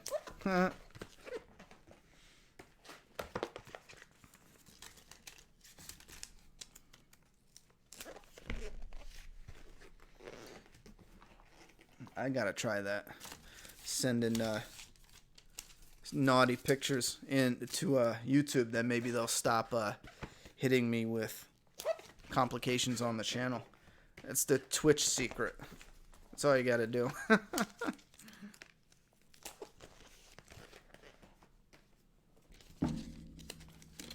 All right, bro. Have a good one. All right, Willie. Have a good night. Have you heard of the Outlast games, horror genre game, all 3 games on sale? Yeah, I played some on the channel. John, really, bro? Weren't you here for that? I played the first one on the channel a while back. I would likely, mess around with it a little bit more, but you know what? We played for a few hours. I just can't keep running around hiding. I just can't do it. After a while, I just need to fight back. I don't know. It's fun at first, but when you realize you're not getting a gun and the whole game is just waiting and hiding, I just couldn't do it. I really couldn't. Will Mercer be in the movies? The movies? No? Why would he be in the movies? He'd be in the show if they ever put him in anything.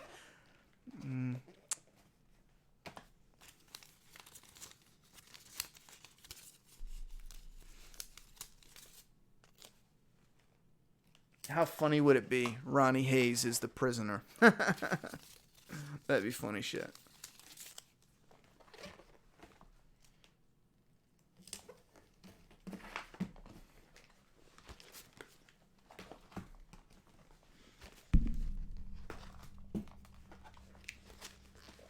Okay. All right. We got 10 lucky customers who are about to get their issues shipped out in a few hours. And we have 3. After I have breakfast, I'm going to get the current 3 orders out and we're done. You a dog person? Yes, I am. So disappointed. Dogs are like ugly chicks. Dogs? What? Are like ugly chicks. They'll love you for nothing. Cats are like hot chicks. You got to work for it. But the payoff is far more rewarding. Laugh myself. I'm an animal person either way. If the cat, don't get me wrong, I think the cat looks cool. It got a clean coat, looks like a nice, clean house cat, not like a dirty, shaggy, mutt of a beast. And it's not terrible. I mean, the cat is constantly wanting my affection and bumping my legs when I get food, or even when I walk out of the office. It's constantly coming up to me like, "What's up, bro?" Which is shocking because I know a lot of cats that don't go near the humans. They're just doing their own thing. This cat, I woke up last night and the cat is like cuddled up under my armpit, sleeping on the bed with me. The thing I can't handle is the curiosity. At first it's cute, but then it's in fucking everything.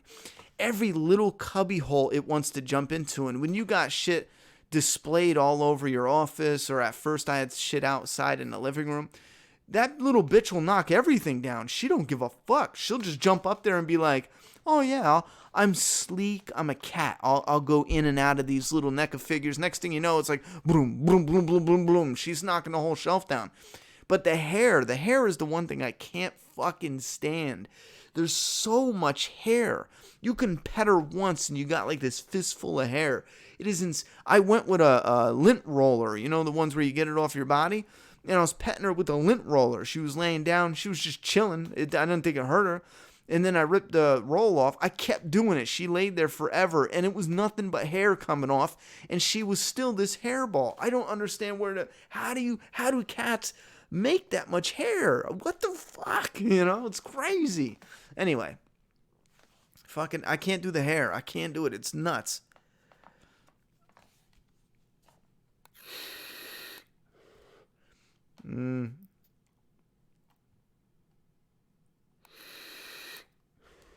Yeah, good night, Dwighty boy. It's 4 a.m. in my time zone. I gotta go to bed. Ronnie, hope you survive without internet. At least you're gonna get the chance to watch those old DVDs. Yeah, we should be good. Like I said, there's enough internet where I can send messages and you know, keep up with the news and post on Twitter and social media. There's enough internet for that, but there's not enough to stream or play much YouTube or anything. I can't even watch a YouTube video. So I'm going to have to go to the internet and go to the library to use some of the internet to get some stuff uploaded because I do have some stuff. But when the videos come back, you'll see something weird where maybe, where it'll talk about the move after I'm already like set in. So because I won't have internet, so I can't keep up with the uploads.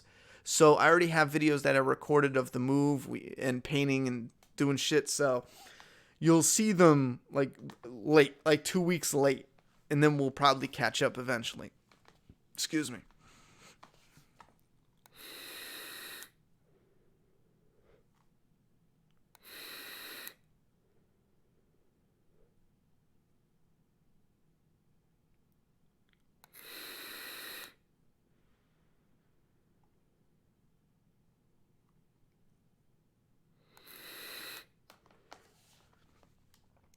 Oh, that's what the story is?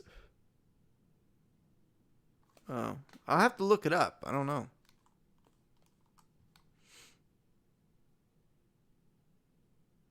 No, I never heard of that. I'll look it up though. Yeah, my cat is a dog. I said that to my brother. I was like, "Bro, your cat never comes out. It'll come out a little bit and you have to like, you know, the cat has to warm up to you. I mean, you move the wrong way and they're out, you know? But this cat is like a dog, bro. Yeah, but bald cats are ugly.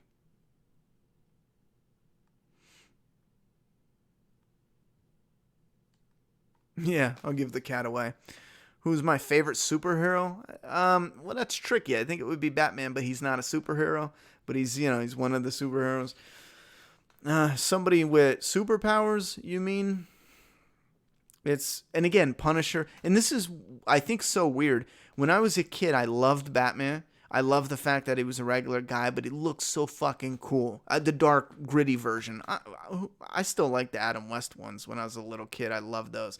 We'd go on vacation and I'd get a TV that actually worked because we didn't have a TV growing up, or like we didn't have cable, so we just had like 4 channels.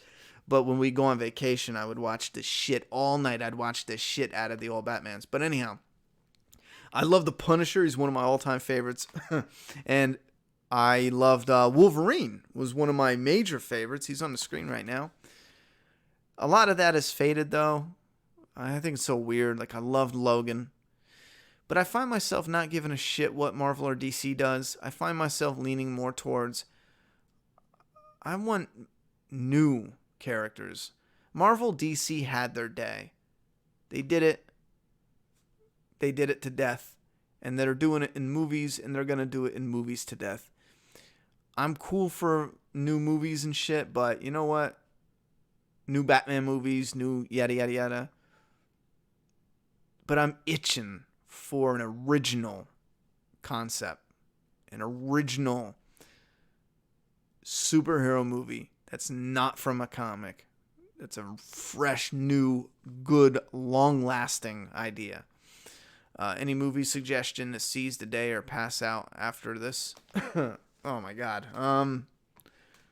I don't know. I've been moving and setting up the new place. I haven't even watched anything recent, and I don't even remember what I already suggested. No, I'm probably gonna have to get like a movie suggestion list or something. You know. I haven't watched anything. But I do have to shut this down, though, because I am fucking exhausted. It's 4 a.m. We went for 3 hours. That's crazy. Thank you very much for the support. Don't forget, doomsdaykingdom.com. Massive help. Helps keep this going to the next issue.